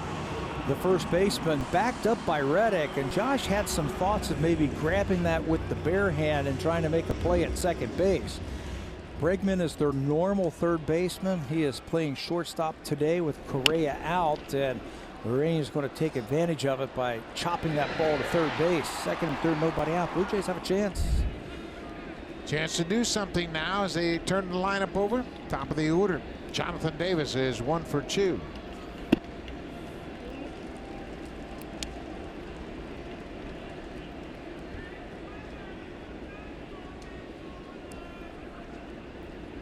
Defense has not been an issue for the Astros, committing just 61 errors this season, but they have one tonight.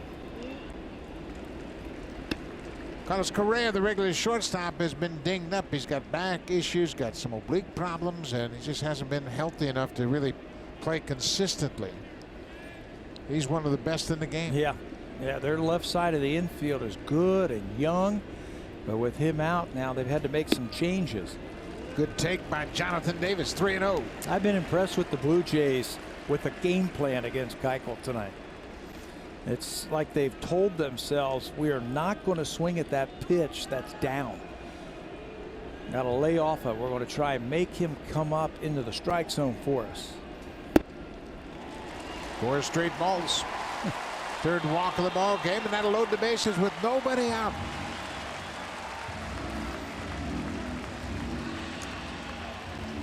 Golden opportunity for the Blue Jays. Remember, the Astros still haven't clinched anything. Their magic number is 3. Any combination of Astros wins or Oakland losses, and they will be the champions of the AL West. You know, and you can't anticipate the other team losing. You got to take care of business all by yourself. Yes, you do. You have your fate in your own hands. Oakland is in Seattle. They'll play tonight later on. Oakland with 94 wins.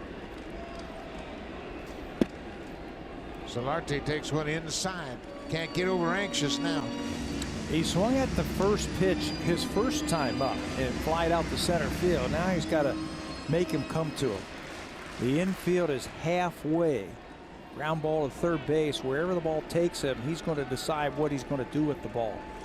Ground ball up the middle. They'll trade it out. There's a base hit to left field. Bailey's in to score. They'll stop Urania at third, and Solarte has made it a 1-run game. Solarte did not start in this game. He came on after Gurriel was injured. That's his 54th RBI. Luke Maley got it started with a solid single to the left. Keep the line moving. That might get the bullpen up right now for Houston. Right now, Keuchel doesn't have anything to get the Jays out with. They are on him now, third time through the lineup here. Solarte belts this ball past the drawn in infield for 1 run. Can't run into an out, so they stop the runner at second base. Now the middle of the lineup could really do some damage. Blue Jays have Keuchel on the ropes. Justin Smoke. He had a double down the right field line his last time up. The Astros have lost each of the last 3 starts that Keuchel has made. He hasn't won since September 3rd. This is his 6th start against the Blue Jays. He's undefeated against them, but he's got an ERA of almost 5. And he's doing it again tonight. They got a chance to really bust this thing open now. Smoke's got the count in his favor, 2-0.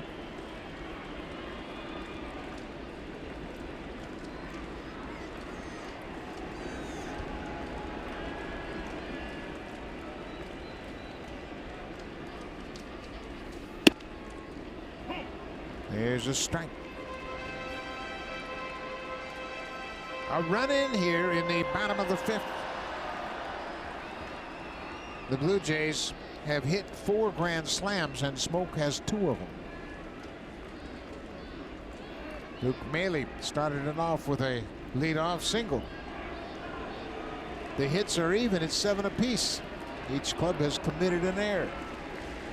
That error could be huge right now, getting those runners into scoring position. Then the walk to Davis. Good take. See, they're not facing, they're not going after that at all. They have put there's Joe Smith now starting to loosen up and get ready in a hurry. But the Blue Jays game plan against Dallas Keuchel has been outstanding tonight. Lay off of that pitch and make them get it up.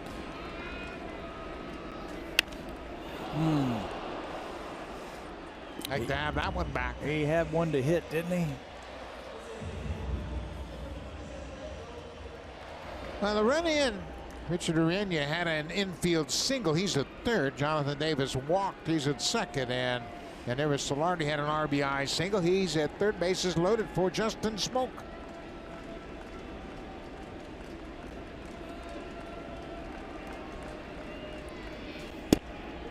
Strike 3 call there. Smoke can't believe it. Smoke went down to take off his shin guard. He was so confident that was ball 4.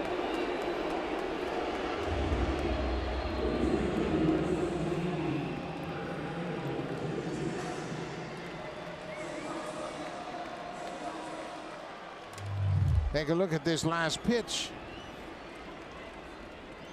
Well, it looked like it might have caught the bottom of the zone. There it looks low. There it looks low, just low.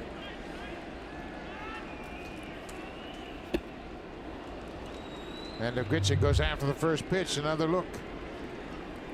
Smoke has a good eye, and that's definitely low.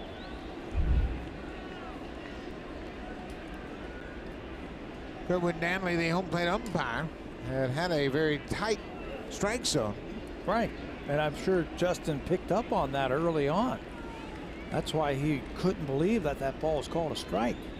4-3 game. Grichuk pops it up over near the dugout. Gurriel and McCann converge, but it's into camera well.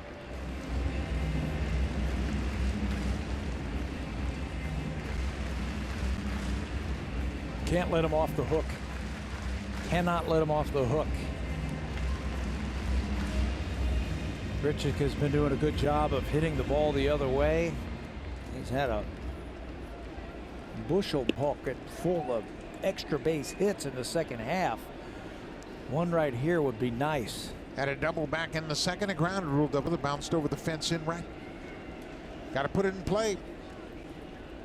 0-2.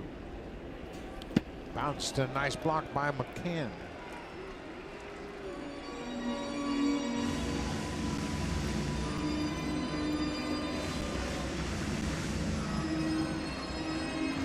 The team that had played so well defensively, committing an error in this inning that has contributed to the run. Third baseman DJ Davis making that throwing error. Randall Grichuk behind in the count 1-2. Bounce toward third. Davis will go home. They'll get one. That's all they'll get. So Grichuk bounces into the fielder's choice. You know, a third baseman has to make up his mind before that ball is even hit. What am I going to do with the ball if it's hit to me? If I have to come in and judge that I can't turn two, might as well go home and get the out at the plate, which he does. If that ball's hit sharply and a little bit lower to his left, he'll go around the horn and try to turn the double play. But in his mind, he felt like he couldn't turn the double play. His momentum was taking him to the plate, get the out at the plate. Bases remain loaded, but now there are 2 outs. Kevin Pillar homered in the fourth, a 2-run shot. His 15th home run of the season. Eichel finds that inside corner. Put that same swing on this at bat that you did last time up. He waited back perfectly. Let that ball break over the middle of the plate and then drop the head of the bat on it. Kevin's career high in homers is 16. He had 16 last year. Right now he needs a base hit. But he'll take a homer. Yeah, we all will, right?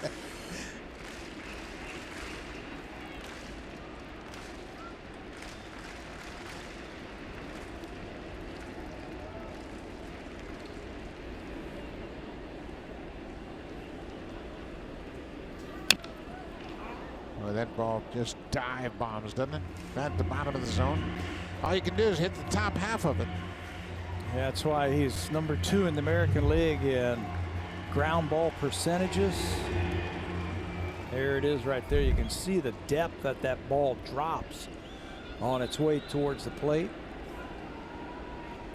Blue Jays scored 2 in the bottom of the fourth. They've added a run here in the bottom of the fifth. It's a 4-3 Astros lead. Houston won 2 of 3 down in Houston back in June. There's that cutter at 89 miles an hour. Ryan McCann is moving very late, so it's very tough for that runner at second base to flash where that catcher is setting up. A little location. The veteran McCann's been around. He's played on some great teams. He's been in playoff games. He's flashing the sign and he's moving very late, so Solarte, the runner at second, doesn't flash location to Pillar. Wait, now move. Now you mentioned McCann came up as a youngster, just 21 years old, his first season in Atlanta. To give you an idea what kind of upbringing he had, John Smoltz made 33 starts that year. The Hall of Famer Tim Hudson was on that team. Horacio Ramirez, they had some veterans on that team. Mike Hampton made 12 starts, so he was brought up in a pitching-rich atmosphere. Yeah, and he learned and he knows. There, he's going through some outside signs and now some normal signs, and he doesn't move until Keuchel's ready to throw it. That's too late for the runner to flash location to the hitter. Yeah, it's too late. By that time, the hitter has to focus back on the pitcher. He can't be looking at that runner at second base. It's too late. 2-2 now to Kevin Pillar. The bases are loaded. So and what's now McCann's going to go out. Yeah, now this is about, hey, I'm going to tell you what the sign is we're going to use. I'm not going to flash any signs, and you just hit my glove.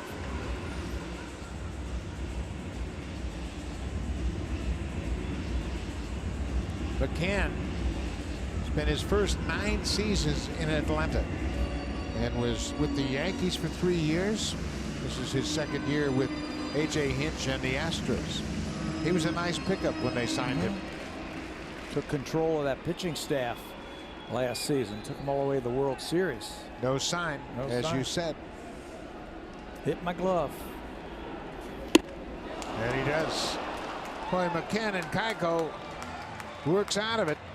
That battery was able to strike out Pilar. The Blue Jays leave the bases loaded, but they've scored a run. It's 4-3 Houston as we go to the 6th.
Largest and only official team shop for your Toronto Blue Jays. Come visit us at the Toronto Eaton Centre, Rogers Centre gates 1 and 5, and every in-stadium kiosk. For more information, visit jshop.ca or call 1-877-JSHOP. Thank you very much, Hazel. And certainly you want to make sure that you don't forget about your Christmas list, because Jay Shop will be here at Rogers Centre for the next 2 nights. And then Wednesday afternoon, Jim Mason. Now there's a much better slider. Didn't try to throw that best slider of his life. That was a get-me-over slider, and it fooled Reddick. Fastball he's late on, 93. Boy, that's such a good approach. Flip that slider in there for strike 1, and then you've got the upper hand, and now you're going to see Solarte and Diaz switch. What's the thinking behind that? Well, Solarte was in case he bunted. And now with 2 strikes, they don't think he's going to bunt, so they're going to have the shortstop play in his normal position. That's Diaz, and Solarte, who has played a little second base out there. It doesn't have to cover as much room. They've got the shift on now, and the StatCast AI is powered by AWS. Solarte out at around second base now, and Diaz, 11 as you've got the whole left side. Diaz began the game at third base. There's Ryan Tepera loosening up. Reddick, then J.D. Davis and Tony Kemp.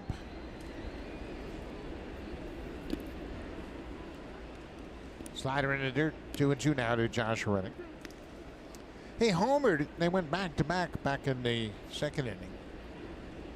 Brian McCann and Josh Reddick, 6th time the Astros have hit back-to-back home runs this season. Much more patient slider by Meza, and he gets the foul ball. Now here's where you'd like to run that fastball up and in about belt high on the inside part of the plate, especially with a veteran hitter like Reddick. He's trying to cover that outer part of the plate. He's guessing slider with 2 strikes. Bust him up and in, you might get a bat. Or you can throw him a slider off the plate. He strikes him out. Meza gets the first out of the top half of the 6th with a good slider.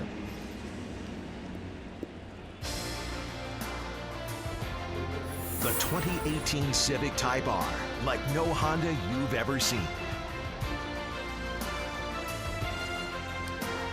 Beautiful shot of CN Tower. It's right next door to Rogers Centre. That's where we're at tonight. 2 more games left on the home schedule for the Blue Jays tomorrow night and Saturday afternoon. Wednesday afternoon. Got my days messed up. That's easy to do in our business here. Every day's a weekend, isn't it? It seems like it. Tell you, I wake up some days, I don't even know where I'm at. That ball is smoked to left field, and it's going to be off the top of the fence. Jonathan David plays it very well. What a play by Jonathan Davis.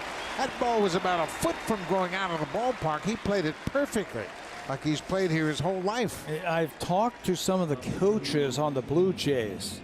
Tim Leeper, the outfield coach, Bobby Meacham, who was his coach down in AAA, and they rave about his defense in the outfield. This ball, you're right, about a foot or two. So he concedes the ball off the wall and then gets himself in position to throw a strike and hold him to a single. Bare hand, look at the throw. A one-hop strike to Urania. J.D. Davis didn't have any thoughts of going to second once he saw that strong throw coming in. For Davis, that's his third double. Or excuse me, it should have been a double. Yeah, that ball was hit so hard and played so well. He was just to first base when it was coming off the wall. This is Tony Kemp. 1-1 on the left fielder.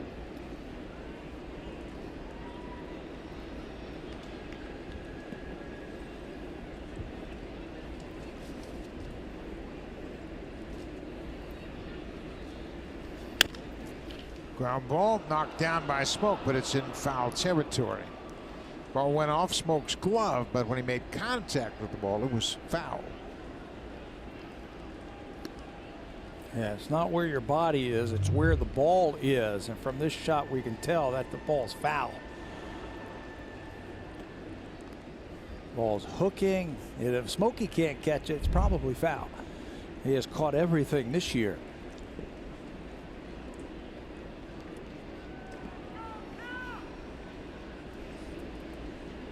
Tony Kemp has been a terrific 9-hole hitter for the Astros. Lays off that pitch. Kemp has the third highest on-base percentage all time by a hitter in a single season, batting in the 9th spot. His on-base average is .410. It's like another leadoff hitter. Turn your lineup over. With some speed. This time he strikes out, can't get on base on that. 2 outs, let's check in with Jamie Camp. What's got an update for us?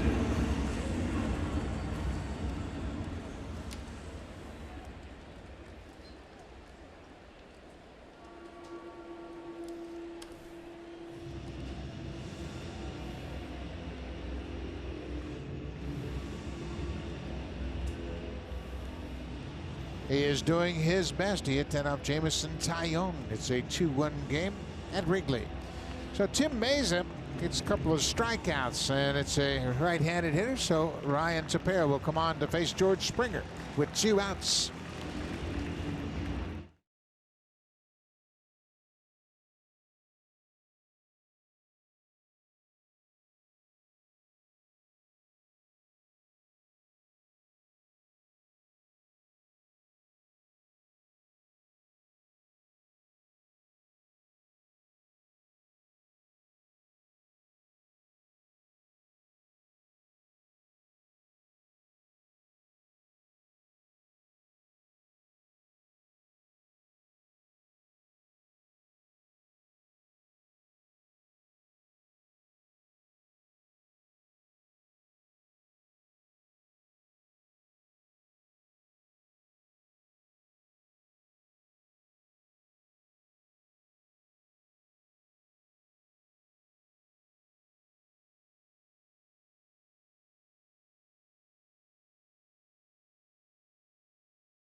Chairs in the TD Comfort Zone. Our guest from one of TD's community partners. Welcome to Rogers Center.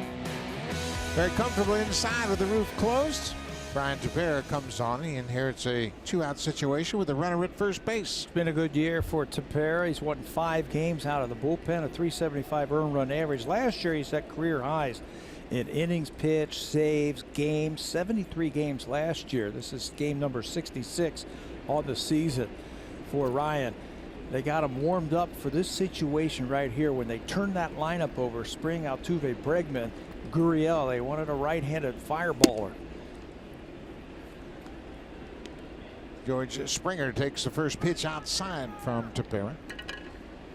Springer is 1 for 3. He doubled on the first pitch of the ball game and came in to score the first run on the Gurriel RBI single. Pulls that one outside. 2-0. Ryan worked in the game a third of an inning in that game. The Blue Jays won on Saturday. Got a hold in that game, his 17th hold of the season. You say, well, what's a hold? Well, it's not a win, it's not a save, it's the guy in between. If you hold the lead for the closer and they close it down, you get to hold. He's got 17 of them. Well, it's become an important stats for the setup men, and setup relievers are starting to get recognized. You think back to Brett Cecil and Steve Delabar when they made the All-Star team. They were both high on the list in holds that season. They were getting a lot of 7th and 8th inning work, and they pitched themselves onto the All-Star team. Yeah, in 15, Blue Jays didn't have Brett Cecil. Remember, he got injured in the ALDS. They didn't have him for the championship series, and that hurt. Taking all the way. It's 3-1. Isn't that interesting? You remember that? It was a rundown play. Injured his calf right here. Right here. On the artificial turf. It was before they switched to dirt, wasn't it? 3 balls and a strike, 2 outs. Tepera trying to close out the Astros here in the 6th. Strike 2. Early in the game, it was a very tight strike zone. We've seen a couple of borderline pitches go in the pitcher's favor lately. Justin Smoke was called out on a low pitch. That was a slider. They wanted it down and away. Springer thought it went around the plate. Looks like it did, but it's called a strike. Full count. Davis at first will be moving on the pitch. There he goes. Ground ball to third. Solarte waits on it. Unloads quickly, and that'll do it. Tepera comes in and strands a base runner.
First win since the 3rd of September. Goes 5 innings. He's charged with 3 earned runs on 7 hits. He gave up a 2-run home run to Kevin Pillar. He walked 3, struck out 5, and he'll turn things over to the Astros bullpen. First man up for Houston, from Blue Jay Joe Smith. Bend but don't break. That's what you got from Dallas Keuchel tonight. Blue Jays are going to have to shift gears now because they have to face their former teammate Joe Smith, who's had a good year in his first year in Houston. He's 5-1, 348 earned run average. Opponents hitting just 199. Joe's been in this situation before. Went to Houston. Good chance to play. They're going to be playing deep into October. He has been there before. Sinker, slider. And he is really smart. He's been around a long time. He's pitched for a lot of teams. Angels and the Indians and the Cubs and the Blue Jays. He has been around. First pitch slider right at the knees for strike 1.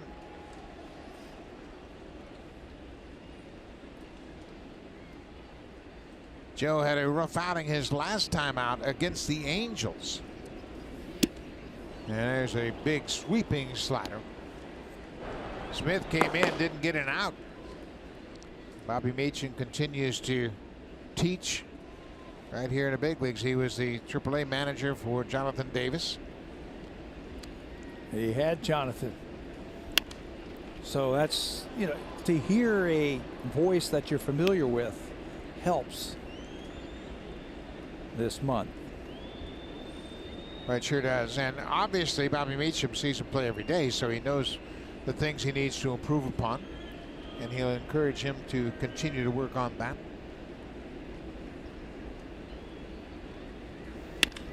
There's a base hit for Diaz. Joe Smith got too much of the plate with that fastball, an 0-2 single. That starts off the 6th. Well, he jumped ahead very quickly with sliders. He was just going to try and show him a fastball, but he caught way too much of the plate. And Diaz is going to make him pay. The Super Slow-Mo is brought to you by the Samsung S9 and S9 Plus. The camera reimagined, available now. Diaz has been swinging a hot bat the second half of the season. Got a 2-strike base hit to open up the 6th inning for the Blue Jays. We mentioned that Smith did not record an out in his last outing against the Angels and gave up a long home run to Mike Trout. Kendrys Morales batting for Teoscar Hernandez. He takes that slider down and in for ball 1.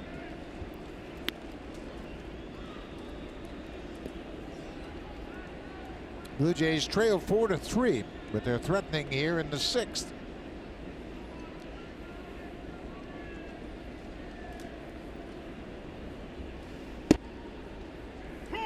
Smith has pretty good command of his fastball and his slider. Kendrys Morales 4 for 19. Will Harris the right-hander, Tony Sipp the left-hander. More action in the Astros bullpen. Kendrys has 1 hit in his career against Joe, and it's a home run. For me, this is a good matchup for Morales. Everything is down. He's a very good low ball hitter. Yeah, pick on a slider. It's got to be out over the plate. It can't be that one down and in. That's the one you roll over or swing through. And if that sinker's down, get it in the air. Now that ball is off the plate. All of a sudden the strike zone has gotten wider.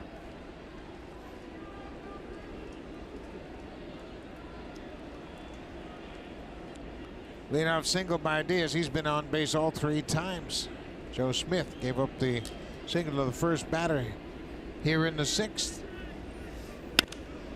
Fly ball, but that's going to be foul.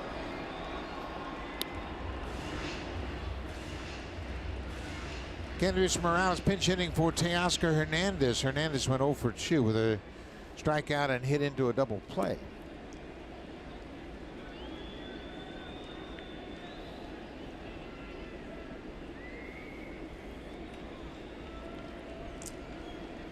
Two balls and 2 strikes.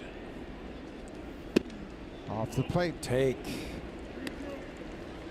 Kendrys batting .252 for the season. He's got 21 homers and 57 RBIs. Luke Maile had a leadoff single. He came around to score in the 5th. You feel confident enough to start that runner over at first base? No. Maybe they will with Morales hitting. He's not running. And there's a swing and a miss to strikeout. That's why you don't start him. Morales strikes out, first out of the inning.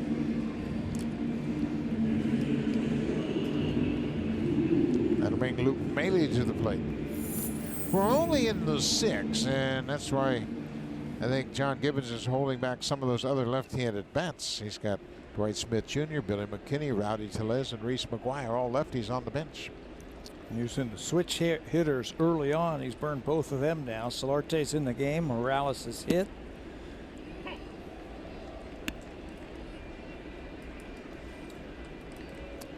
Maley is 1 for 2. He singled to left against Keuchel back in the 5th.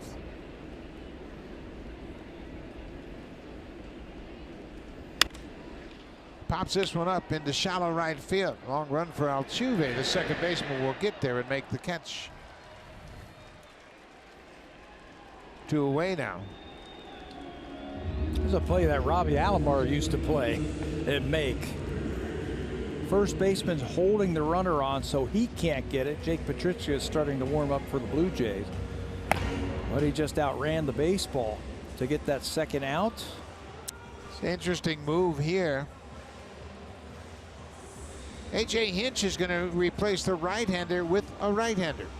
Joe Smith is out of the game. Will Harris coming into the game to face Richard Urena, a switch hitter.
A lot of information, but they bring a right-hander in to take over for a right-hander, and this is Will Smith's 60th game. We saw Joe Smith is more of a sinker slider type of pitcher. Will Harris, a little bit bigger arm. There are his numbers in 59 games this season. He's got a fastball and a cutter. Ball cuts at 95 miles an hour and a very good curveball. So this is the matchup that their manager, A.J. Hinch, wanted to go to. Harris has been hot. He's not allowed a run in his last 11 appearances, and the opposing hitters are just 3 for 39. And there's that cutter right in on the hands of Urena. And if you really think about it, Urena's a low ball hitter, and everything that Smith throws is down. Fastball and slider both down. So they like the matchup better with Harris. Harris has pitched in different spots for this team. He's been a closer, he's been a setup man, he's been a long man, he's been a 6th inning guy, a 7th inning guy. But A.J. Hinch has studied that card, and that card says I want a little bit more power. A couple of close pitches, but neither one of them going in Harris's favor. It's 2-0. Urena looked like he was taking that one. Now he's got the count in his favor. Pick on that cutter. See if you can pull it down the right field line. Now that's called a strike. Interesting strike zone the last couple of innings.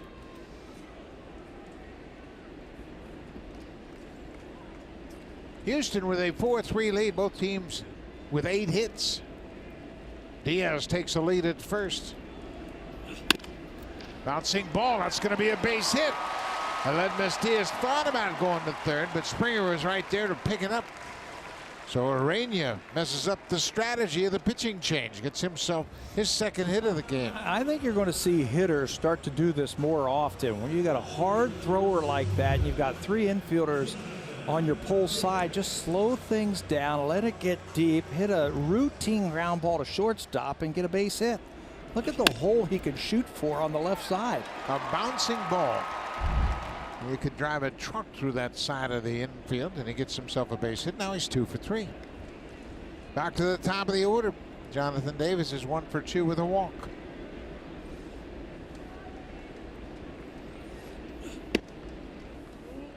Davis, pretty savvy move right there. Kind of turned his elbow into that breaking ball.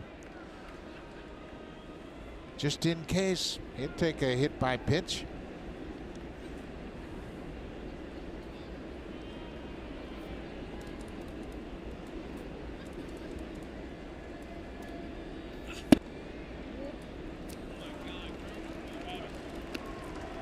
Boy, now I don't know that the hitters are sure the strike zone or the pitchers. Or the broadcasters. Erwin Danley had a consistently small strike zone early in this game, and now it has shifted to the outside. Well, same way as Urania, you got the count in your favor. Look for something out over the plate. Fouls that one off. So Diaz will go back to second. He singled to start this inning, and then the pinch hitter Morales struck out. Bailey popped out, and then Urania had a bouncing ball base hit through the left side of the infield. So the runners are at first and second. Outfield is not very deep against Jonathan Davis, so if there is a base hit into the outfield, there's a chance that there could be a play at the plate. So Diaz has got to get a big secondary lead.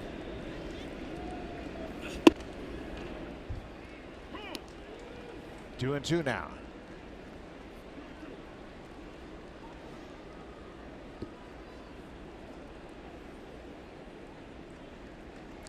Joe Smith started the inning, gave up the leadoff single, got a couple of outs, and then he was lifted for Will Harris, who gave up the single to Urania. Bounce way out in front of home, full count. So with 2 outs, the runners will be off on the pitch. And Everest Solarte had an RBI single in the 5th in his second plate appearance.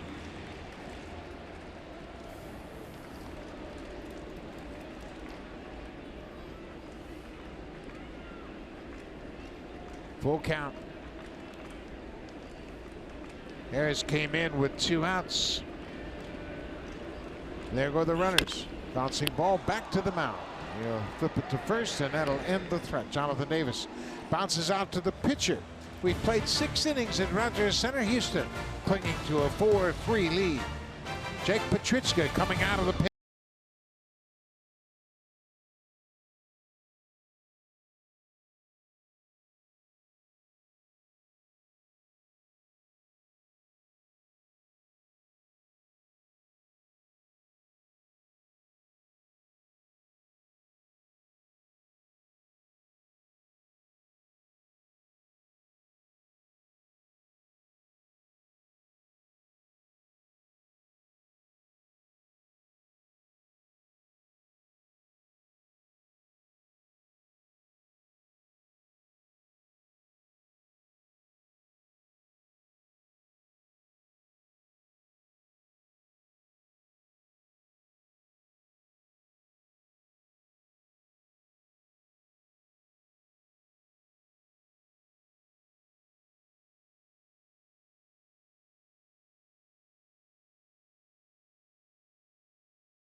Is presented by authority of Rogers Blue Jays Baseball Partnership and may not be reproduced or retransmitted in any form. The accounts and descriptions of this game may not be disseminated without the express written consent of Rogers Blue Jays Baseball Partnership. Marco Estrada thanking the crowd for the ovation he received as he walked off the field, possibly for the last time as a Blue Jay. He's a free agent at the end of this season. He had some great moments pitching for this ball club. He was a big part of those championship seasons in 2015 and 2016. New pitcher for the Blue Jays will be Jake Petrichka. Ryan Tepera got an out to end the sixth. Now Petrichka's on. And Jake worked a couple of times in that Tampa Bay series. Didn't give up a run in either one of those outings. Pushed that record to 3-1. He's got to face possibly the three best hitters of the Houston Astros now. The right-handed hitting Altuve, Bregman, and Gurriel. Petrichka's fastball is a different type of fastball than we saw at the beginning of the year. It's got a heck of a lot of movement. Look at that thing. 97. And it explodes bottom of the strike zone. I agree with you. He's made some nice mechanical adjustments. Gurriel will bat third this inning.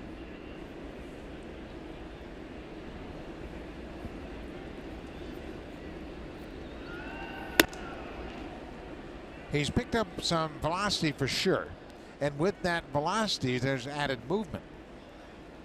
I mean, he is certainly an intriguing guy coming out of that bullpen. You know, when he first came up with Chicago, that's how he threw. He came in, it was like, boom, darts at 95 and a slider.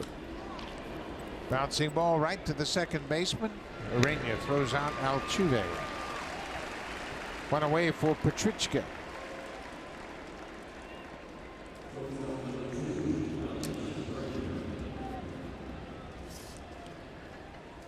So here is another good hitter, Alex Bregman. Bregman has an RBI double tonight. He's 1 for 3. The double for Bregman, his 51st double of the season. That gives him 8 straight games against the Blue Jays with an extra base hit.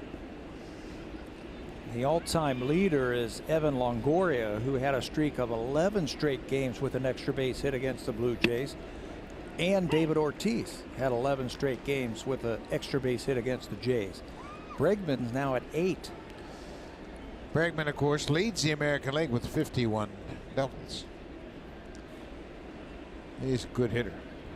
And he's become a very good hitter in a short period of time. You know, you surround these guys with good hitters and they all pick up different traits. But Bregman's been extra motivated since he first was drafted. He's, number 2. That's why he wears that on his back. Overall, not the second round pick. No. He was number 2 overall. So he wears that to remind himself that he wasn't the first pick overall.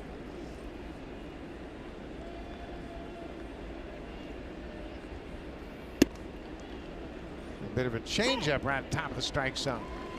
Well, he's got a week to go. The team record for doubles in a season, 56, by the Hall of Famer, Craig Biggio. He did that in 1999. So he's 5 off of that. He covers that outside pitch and stays alive. Bregman hit 39 doubles last year. He's really improved upon that number this season. His average at 288. That too is a career high. Chokes up on the bat handle. Has exceptional bat control. Has 93 walks and 78 strikeouts. That's what you call battling, folks. That's what you call battling. And he doesn't just, because he doesn't strike out and he gets a lot of walks, you think, well, maybe he's just flipping the ball all over the place. He's got 82 extra base hits. Some Astros fans here, and they're not shy about telling you who they are fans of. 2-2, 1 out, top of the 7th inning. Got him. Terrific fastball at 97 on the quarter. Not much you can do with that.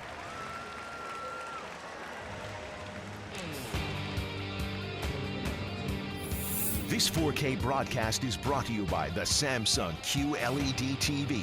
See nothing else. Great shot of Rogers Center. Roof is closed again. We'll have one more night game and then an afternoon game on Wednesday afternoon. Boy, Petrichka's got it working. I mean, this is so encouraging. You know, he had elbow surgery in the past off season, and he's built up strength over the course of the summer. That's nasty. I wouldn't want to miss-hit those balls. I might have to go pick my thumb up somewhere between first and home. It would fall off if I tried to hit that ball. Gurriel behind 0-2.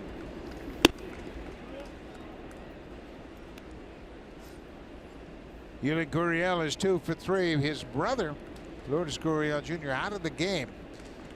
He left with hamstring tightness after his first at bat.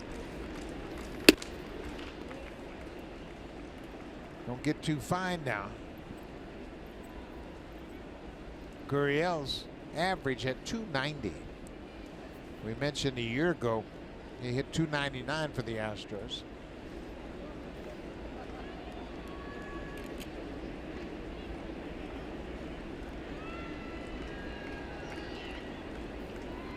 Bailey and Petrichka settling on a pitch, trying to end this at bat. Blue Jays lost 2 of 3 when they met back in June down in Houston. They got a piece of it. Jay Happ beat Justin Verlander in the opening game of that 3-game series. Then the Astros won the final 2. Bregman had a walk-off home run to clinch the series win.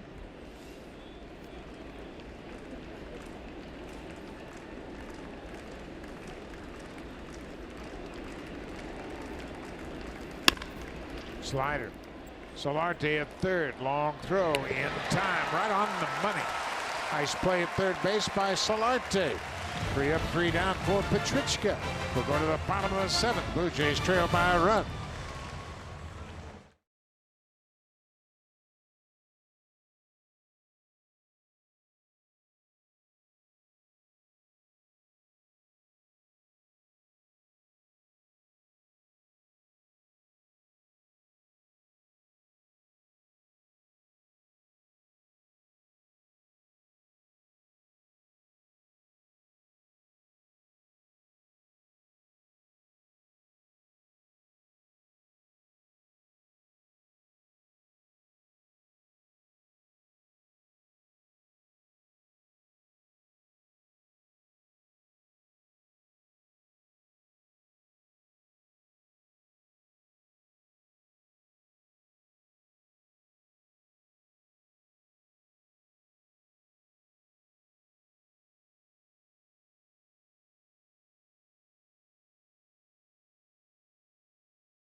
Care's 2019 Field of Dreams granting cycle. Last year, Jays Care invested $1.4 million in 16 projects refurbishing sport and recreation facilities for Canadian kids. Are you involved with a youth organization and interested in applying for a grant? All you have to do is visit jayscare.com/Field of Dreams to apply today.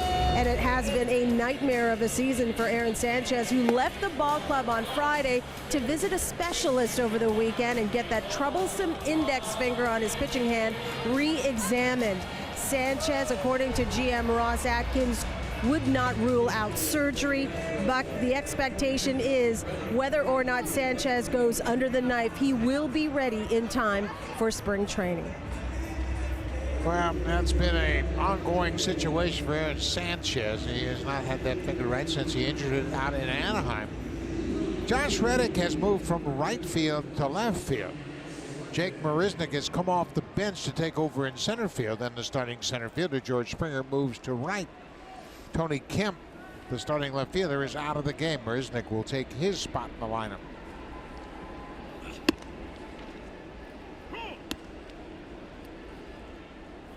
Yeah, Nervis Solarte, he's gone 1 for 2 since entering the game.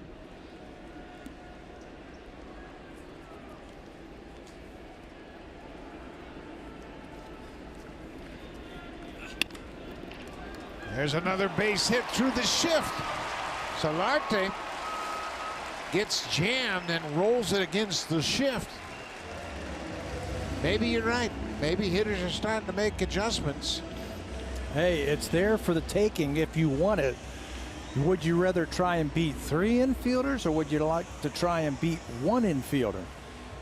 And Solarte picks on the 1 and gets a base hit. That'll send Will Harris out of the ball game. And it looks like Tony Sipp might be coming in. Lefty Tony Sipp will come on. Blue Jays have the tying run aboard.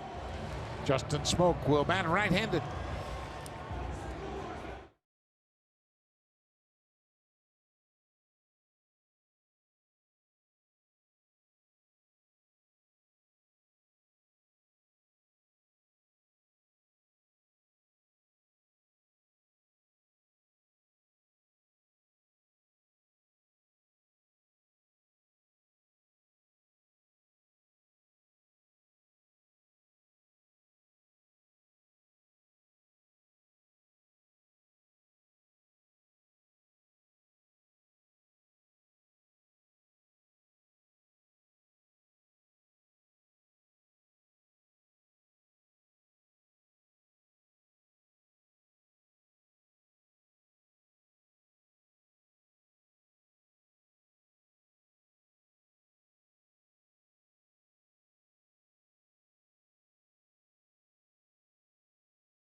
On Friday night, he threw a scoreless inning and struck out a batter against the Angels at home in Houston. He's on to make his 52nd appearance of the season. And it's a situational lefty here. 51 games. He's only thrown 36 innings this year for Sipp. He started his career in the Cleveland organization, spent some time with the Diamondbacks, and then signed with this team after the Padres. Signed with the Padres. Padres let him go, and he signed as a free agent with this team. Justin Smoak goes after the first pitch and fouls it back. His job is to face Justin Smoak and to turn Justin around. Teams have been doing this all year long, making Smoak hit right-handed as opposed to left-handed. So this might just be one batter for Tony Sipp.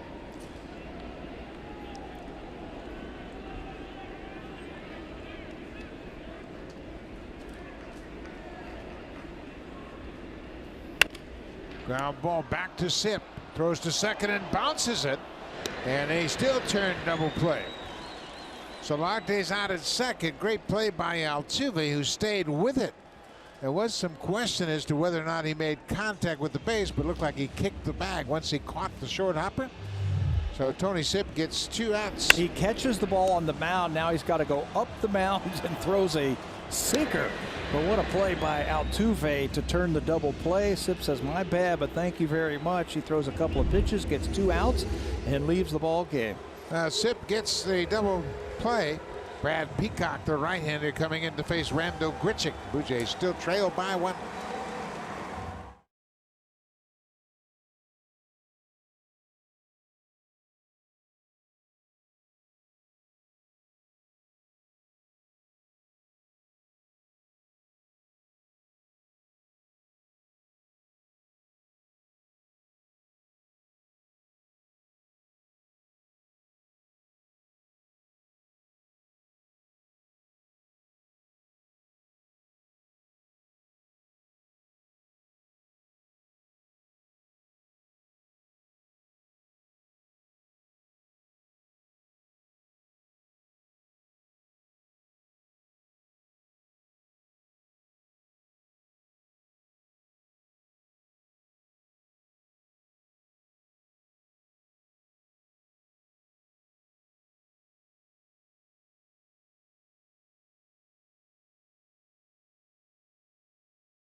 His 59th appearance of the season. He was a real stalwart for the Astros last year. He started 21 games and pitched very well out of the bullpen. Yeah, he was 13-2 last year in those 21 starts. This year, he's pitched mainly out of the bullpen. He's had one start this year. There are the numbers. His big pitch is a nasty curveball, making it awfully tough on right-handed batters. He gets a right-handed hitter in Grichuk. Grichuk checks his swing and fouls it back.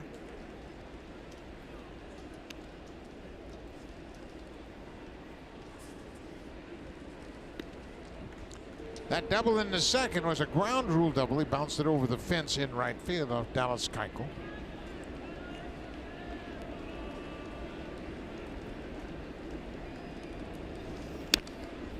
A lot of movement on that fastball. Just 92 miles an hour with good late movement. 4-pitch pitcher, as you would expect from a former starter. And he's got a finishing pitch. Righties are hitting 195 against him a lot because of that hard breaking ball that he has. It's a wipeout type of finishing knuckle curveball. And Grichuk strikes out, so Peacock comes out of the bullpen. Sip got the double play. Peacock gets the strikeout. Tyler Clipper coming out of the pen in this one-run game.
Back in Toronto, and this time he's in a Houston Astros uniform. He had his problems on May 8th. He's not pitched here since then. And Osuna has been their closer. He is loosening up, getting ready for that possibility. Has 9 saves in 20 games for Houston since joining them. And of course, he has his legal issues that are said to be on the docket for tomorrow. It's a one-run game, and if it stays that way, we'll probably see Osuna in the 9th.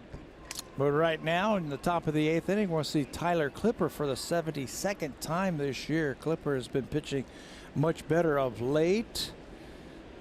Last time out was against Tampa Bay. An inning, just gave up a hit, did it in 13 pitches, so he's going to turn around 2 days later and throw here in the 8th inning again in this one-run game. First pitch changeup hit in the air to Pilar. He's got a long run, slides and makes a terrific catch. Kevin Pilar, he was deep to honor the power of Evan Gattis. Gattis was out in front on that changeup. A little flare into shallow center field, and Kevin made another nice running catch. He recognizes this ball is really off the end of the bat, and Gattis is so strong.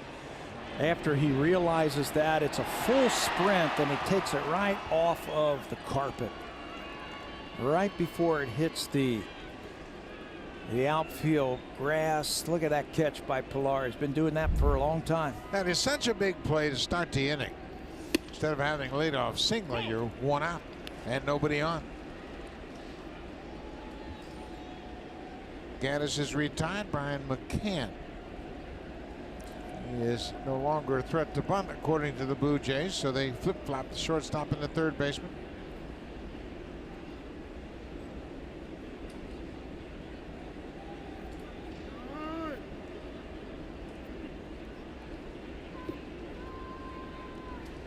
Brian McCann, Yadi Molina, Russ Martin. They're the graybeards behind the plate in the majors. They lead the catchers in games played, innings caught. They have all three had phenomenal careers. And they've all three been big parts of championship teams. That's where it all starts, doesn't it? Behind the mound, or behind the plate, to help those people on the mound. 0-2. Did he offer at it? Yes, he did. Third base umpire Bruce Stuckman calls him up.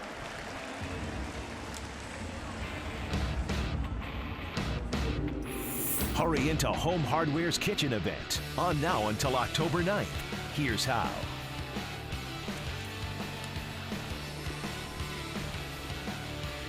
Lots of people enjoying the view from the CN Tower tonight.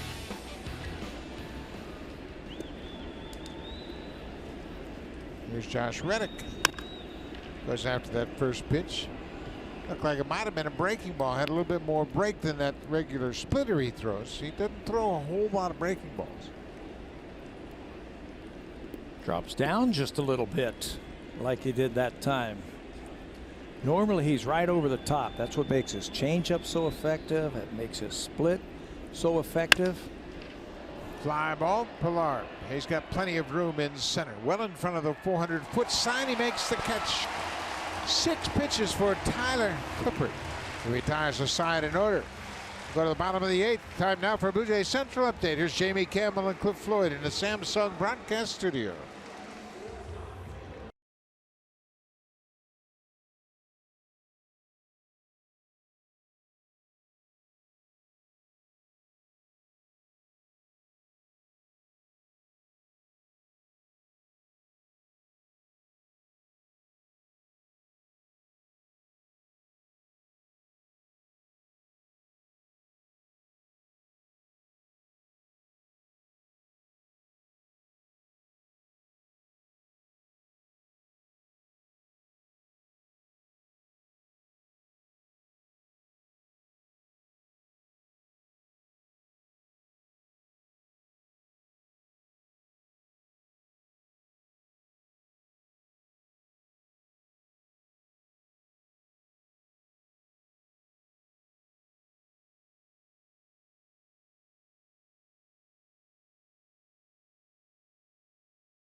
Brought to you by the 2018 Honda Odyssey. With available Honda Vac, it always bats cleanup. Kevin Pilar is going to step to the plate in the 4th inning with a couple of outs and 1 runner on base and time up this Dallas Keuchel pitch and sends it soaring into the 2nd deck in left field. His 15th home run of the season. That cut the lead from 4-2.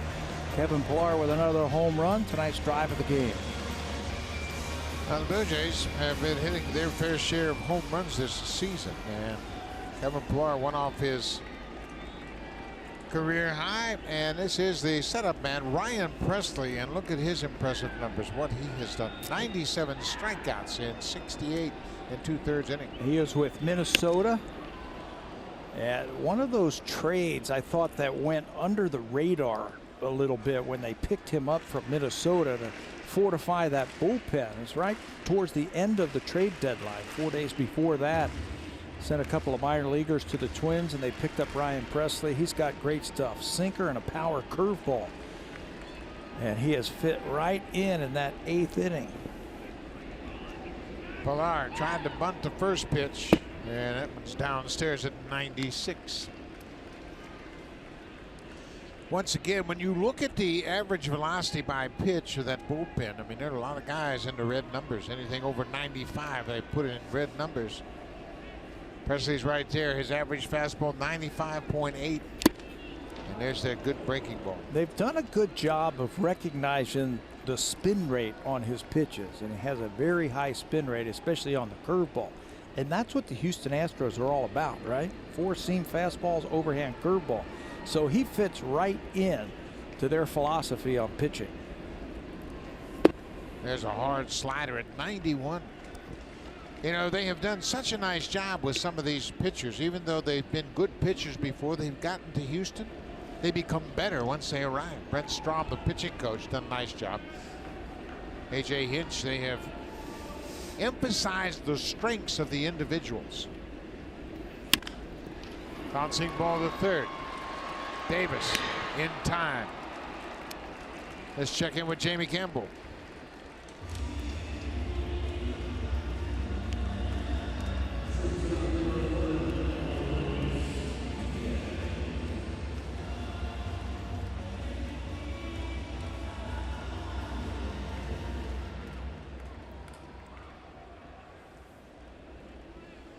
Colorado's a game and a half behind the Dodgers at the start of play. The Dodgers have scored in the top of the first in Arizona. So obviously they are battling it out for the title in the NL West. In the wild card situation, Milwaukee has the lead over St. Louis. Colorado a game and a half behind St. Louis in the wild card. Milwaukee and St. Louis, as we speak, in the bottom of the fifth, they're tied in St. Louis. So they're a game and a half. We're talking about the Rockies, a game and a half out of the wild card, and they're a game and a half out of the West. Ken Giles on the right, the former Astro. Joe Biagini on the left. Giles got to say hello to a lot of the Astro personnel before this game. Aledmus Diaz, he hasn't made it out tonight. A couple of walks and a single. The last one was very impressive. It was a two-strike pitch.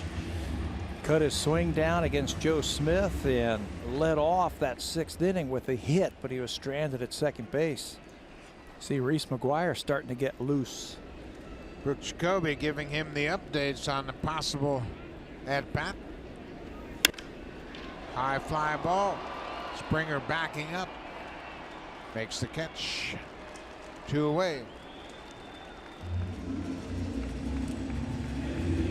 Kendrys Morales will get his second at bat. Pinch hit in the sixth and struck out against Joe Smith. He's in the DH spot, of course. Teoscar Hernandez began the game as the DH.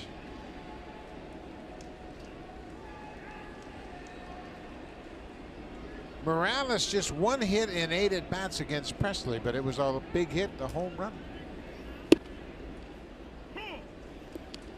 The curveball will be 84, 85. The slider at 91, 92, and the fastball up in the mid to upper 90s.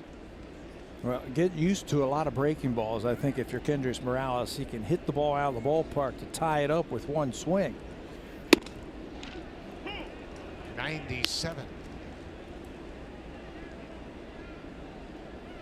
Now Presley really has the upper hand. Anthony Alford looks like he's getting ready in case Morales can get on. Hard curveball in the dirt, and that'll end the inning. So Ryan Presley comes out of the bullpen and shuts down the Blue Jays. 3 up, 3 down. We'll go to the ninth.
Jays on Sportsnet. Presented by Honda at the Model Clearout event. The real victory lap is the drive home. We'll be back here tomorrow night for Game 2 of this 3-game series. Sam Gavidio will go to the hill for the Blue Jays. It all begins at 6:30 Eastern Time. That's Jamie Campbell in the pregame show. 3:30 Pacific Time, right here on Sportsnet. Sam Gavidio will be matched up against Josh James, who hits 100 miles an hour with his fastball. Another pitching change for the Blue Jays. This is the 5th reliever of the night. The relievers have done a good job. They've only given up just 1 hit. Joe pitched in yesterday's game, was touched up for a C.J. Cron home run, and that was it. 46 games for Biagini. He will face the bottom of the order. J.D. Davis, the third baseman, and then Jake Marisnick, who came in defensively for Tony Kemp. There's pitches in there for a strike.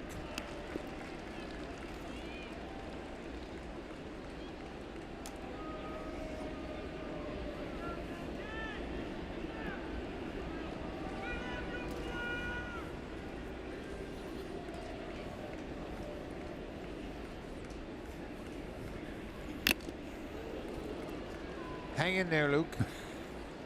I'm all right, man. Danley checking on his catcher. How about the catch of the face mask after it popped off of his head? Watch him. Think he's got good hands? Boom. Nice. That'll way, Luke. I wish I was a shortstop.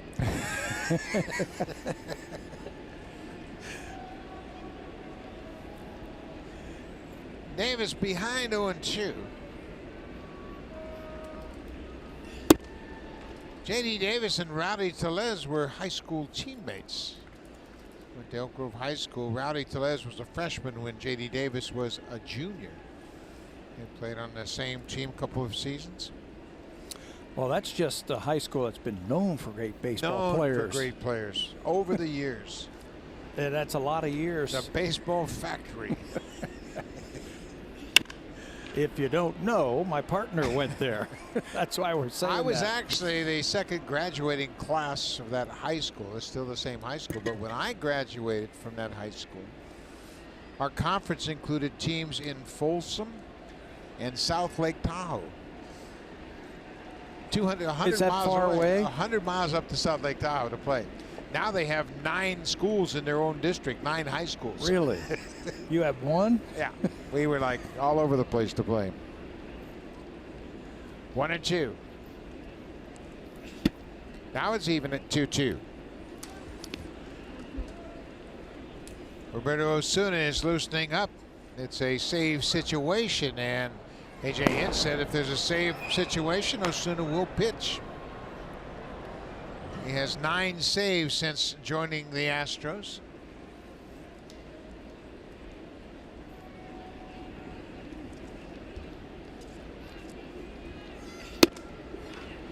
Three and 2.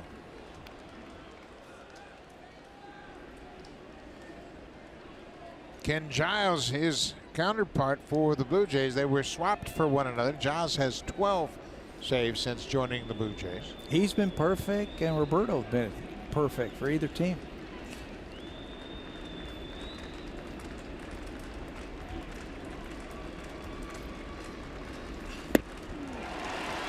A little off that fastball, gets the strikeout. 1 away. Well, we mentioned they were traded for one another, and Ken Giles, since the trade, he and Osuna numbers are very, very similar across the board. Osuna's been doing it here in Toronto. Giles has taken over, and he's gotten command of that fastball and that slider. And when he's got that, he throws up in the upper 90s. It was a trade that helped both teams, and I think it's helped both players. Blue Jays also got a couple of other arms in that deal. Polino. They have a Polino who was here. Curveball ripped down the line. Jake Marisnick, in his first plate appearance, has hit a double. Well, he was all over that curveball. Looked like a pretty decent pitch, and he jumped all over it. You know, sometimes you go up there as a hitter and you look for certain pitches, and Marisnik looked like he was looking for that curveball. Lots of movement from Biagini, but he stays back and hits it between Solarte and the bag for extra bases. Marisnik hitting just 202 before that base hit. As you saw, it was his 8th double of the season to go along with 9 homers. Very good defensive player. He's made 55 starts in center field.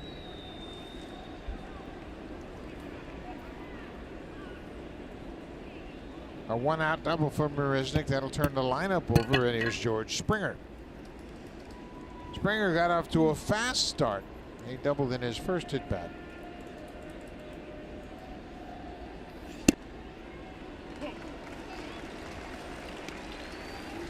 Boy, Biagini, he's got a deceptive fastball. The problems he has when he makes mistakes with his breaking pitches, but his fastball is tough. Yeah, when it's down. He jumped ahead of the first hitter, 0-2, and then he kept missing with the fastball, and then finally put him away with a strikeout. It looked like a changeup. There's another curveball. 0-2.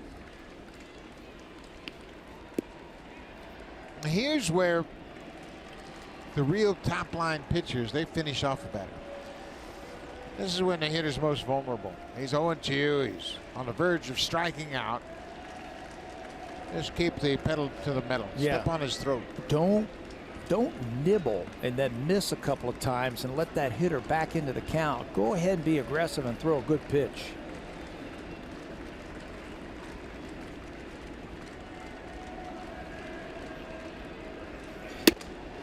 That's what he does. 95 miles an hour with the fastball, and Springer strikes out on the 0-2 pitch. Well, it looked like it cut just a little bit, but he's got the four-seam grip. Went right after him. They wanted to go up and away to Springer, and he set him down. That'll wait. Jose Altuve, he has a hit tonight. He's reached base twice, reached on an air in the 5th.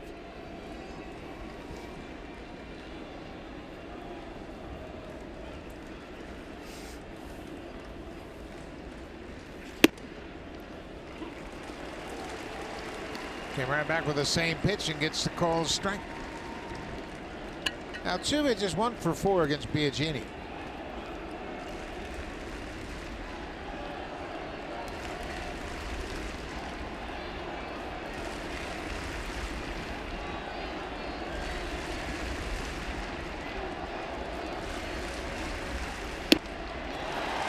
Over Matson.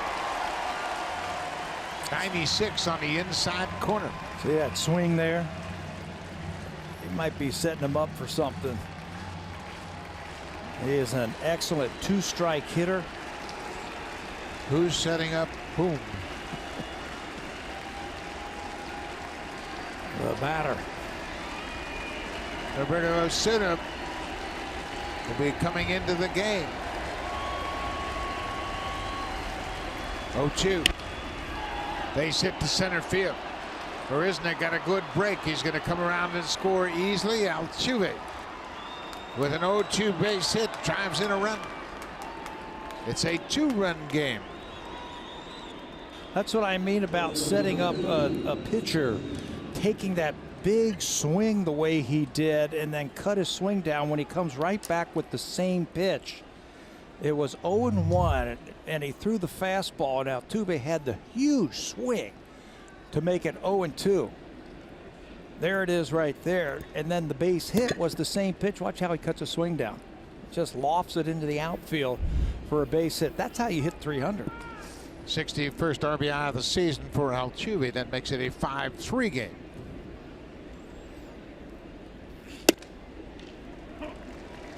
Alex Bregman, he's 1 for 4. Don't forget about him over at first base also. Altuve's got 17 stolen bases. He looked like he was going to run there, but Biagini unloaded quickly.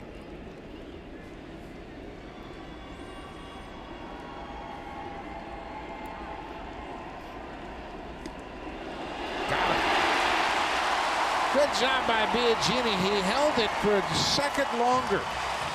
Altuve took a half a step towards second. Biagini picks him up. Houston's going to have a look at it. And they want to look. They said he is safe. So A.J. Hinch asked the umpires to review the play. Osuna is coming in, but now he's going to be waved back.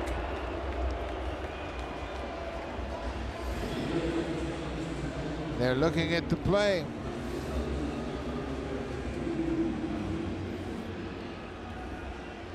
So he'll go back to the bullpen while the umpires go under the headset. Watch Altuve. He wanted to run, and that little step might have cost him. A good tag by Smoke, but Altuve's hand might have been in there when Smoke put the tag on him. So this one's under review.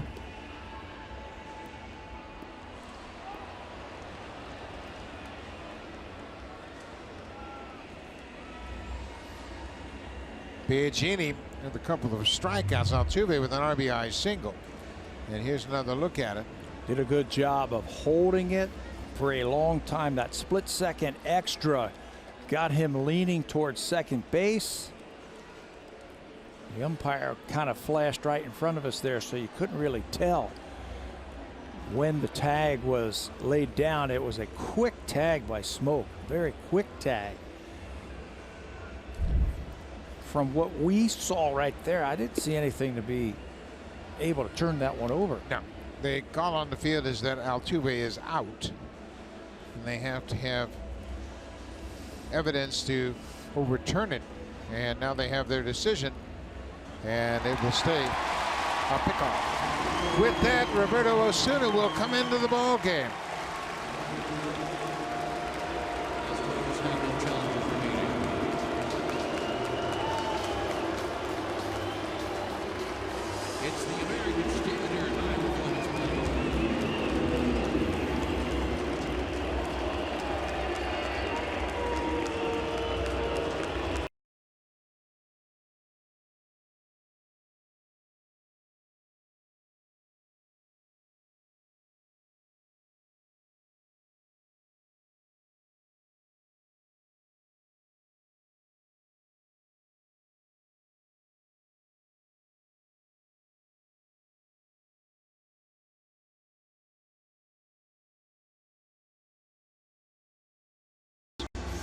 And the last time he pitched here was in early May.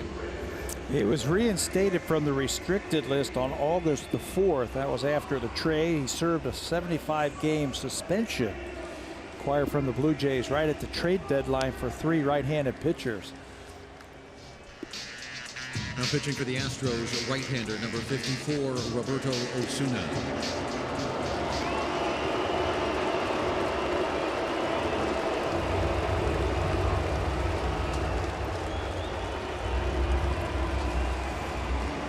The last time that Roberto Osuna pitched here was April 28th. Game against the Texas Rangers.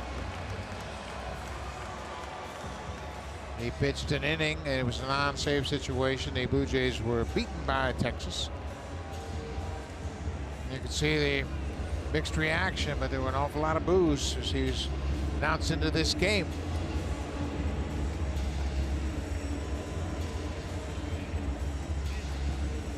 There are the numbers for Roberto. 35 games this season. He's 18 for 19 in save opportunities, a perfect 9 for 9 with Houston. Pretty simple. Fastball, he's got a little bit of a slider. He cut the ball, we saw that. He will face a pinch hitter in his return to Rogers Center. Billy McKinney will bat for the catcher Luke Maile. McKinney for the season hitting .272. 6 doubles and 5 homers. McKinney as a pinch hitter is 0 for 1.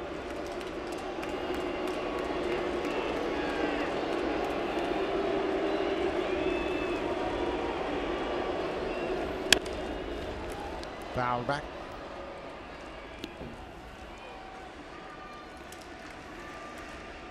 Brian Presley retired the side in order in the 8th. This is where the biggest improvement is for the Houston Astros. Only the Yankees average more strikeouts per 9 innings bullpen-wise than Houston. 1-2 now.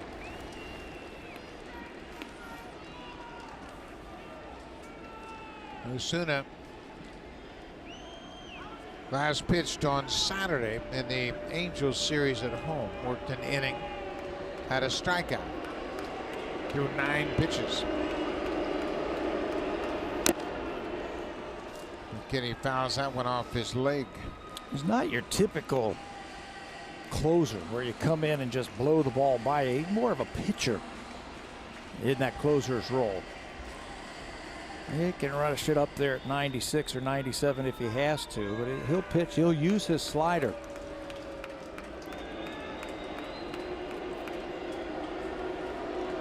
Billy's got to battle him.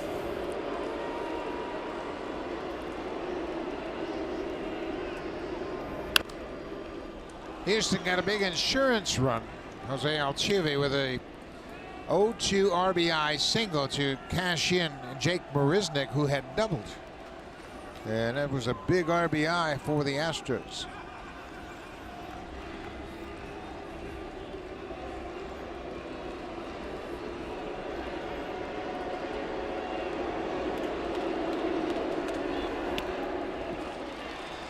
Slider for the strikeout, one away.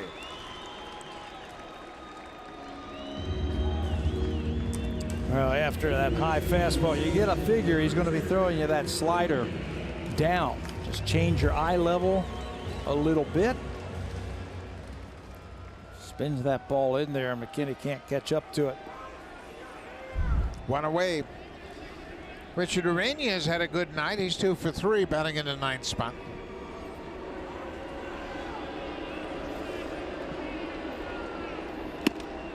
He goes after that first pitch, 96.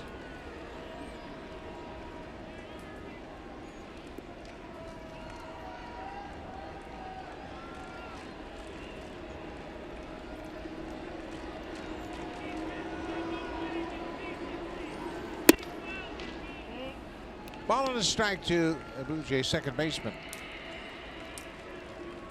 First of 3 against Houston.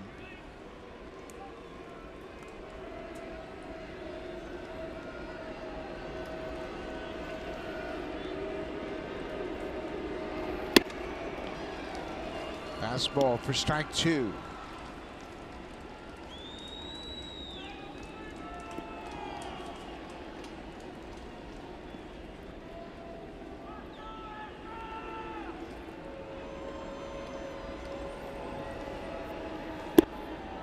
He lays off that slider. The take. Now you can't assume he's going to come back to the fastball.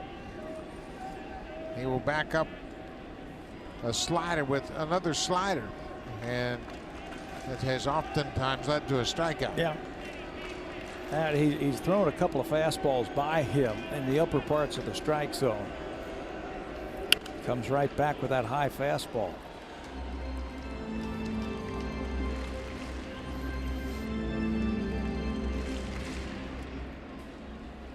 A.J. Hinch said before the game today, he said if I get into a save situation, I'm going to use Osuna here in Toronto.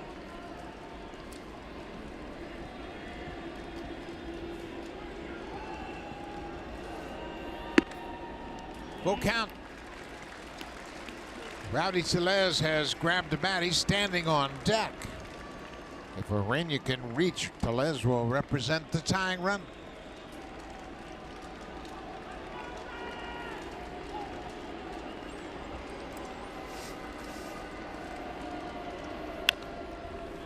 Cutter at 91. They wanted the back door. Caught too much of the plate.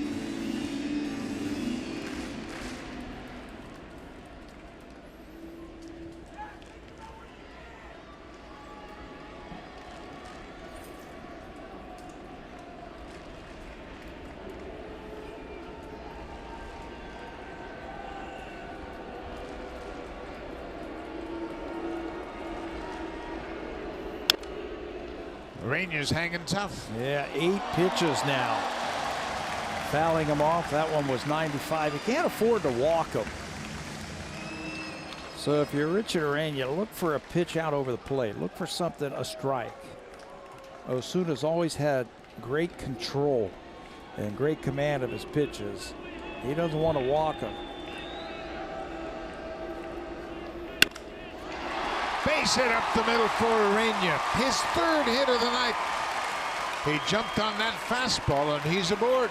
And he knew he wasn't going to walk him. He was going to be around the plate, so you can look for that fastball. He gets a fastball, rips it up the middle, and that's going to bring the tying run to the plate. How about this approach and at bat? 9 pitches for Ureña, and he's got his 3rd hit.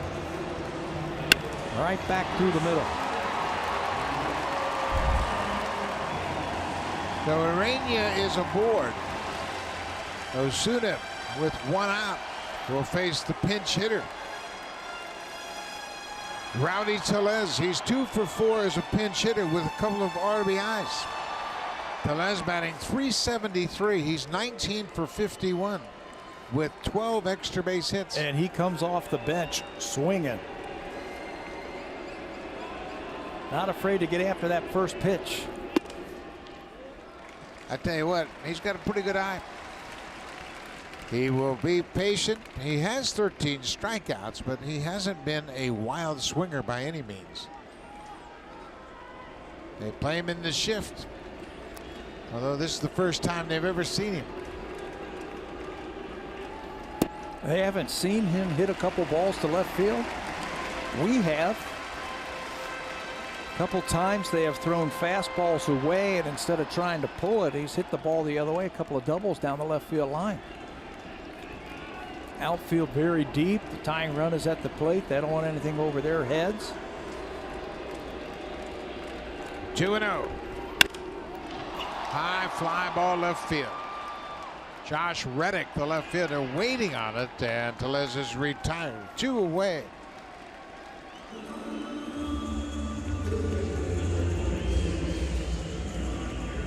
Tellez got a fastball, got under it, and pops out for the 2nd out of the inning.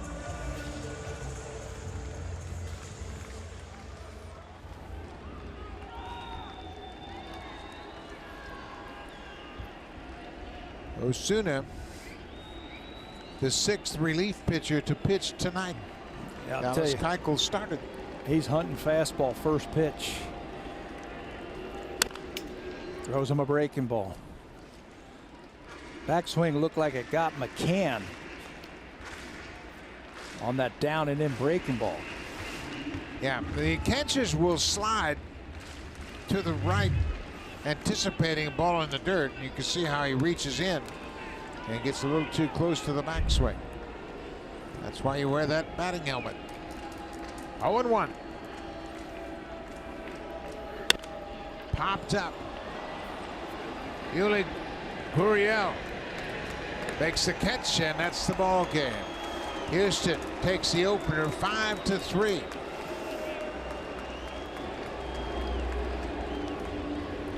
Well, they're the World Series champions for a reason. They play the game the right way. They got plenty of pitching now. They got some of the best starting pitching in all of baseball. They fortified the back end. They come up with enough clutch hits. The Altuve hit was a big one to give them a 2-run lead in the 9th inning, and they take game 1 in this 3-game series. We'll be right back here tomorrow night. Game 2 of this 3-game set. Sam Gaviglio will go to the hill against the Astros. Thanks for watching, folks. Have a great night. Stay tuned. Here's Sportsnet Central with Ken and Ivanka.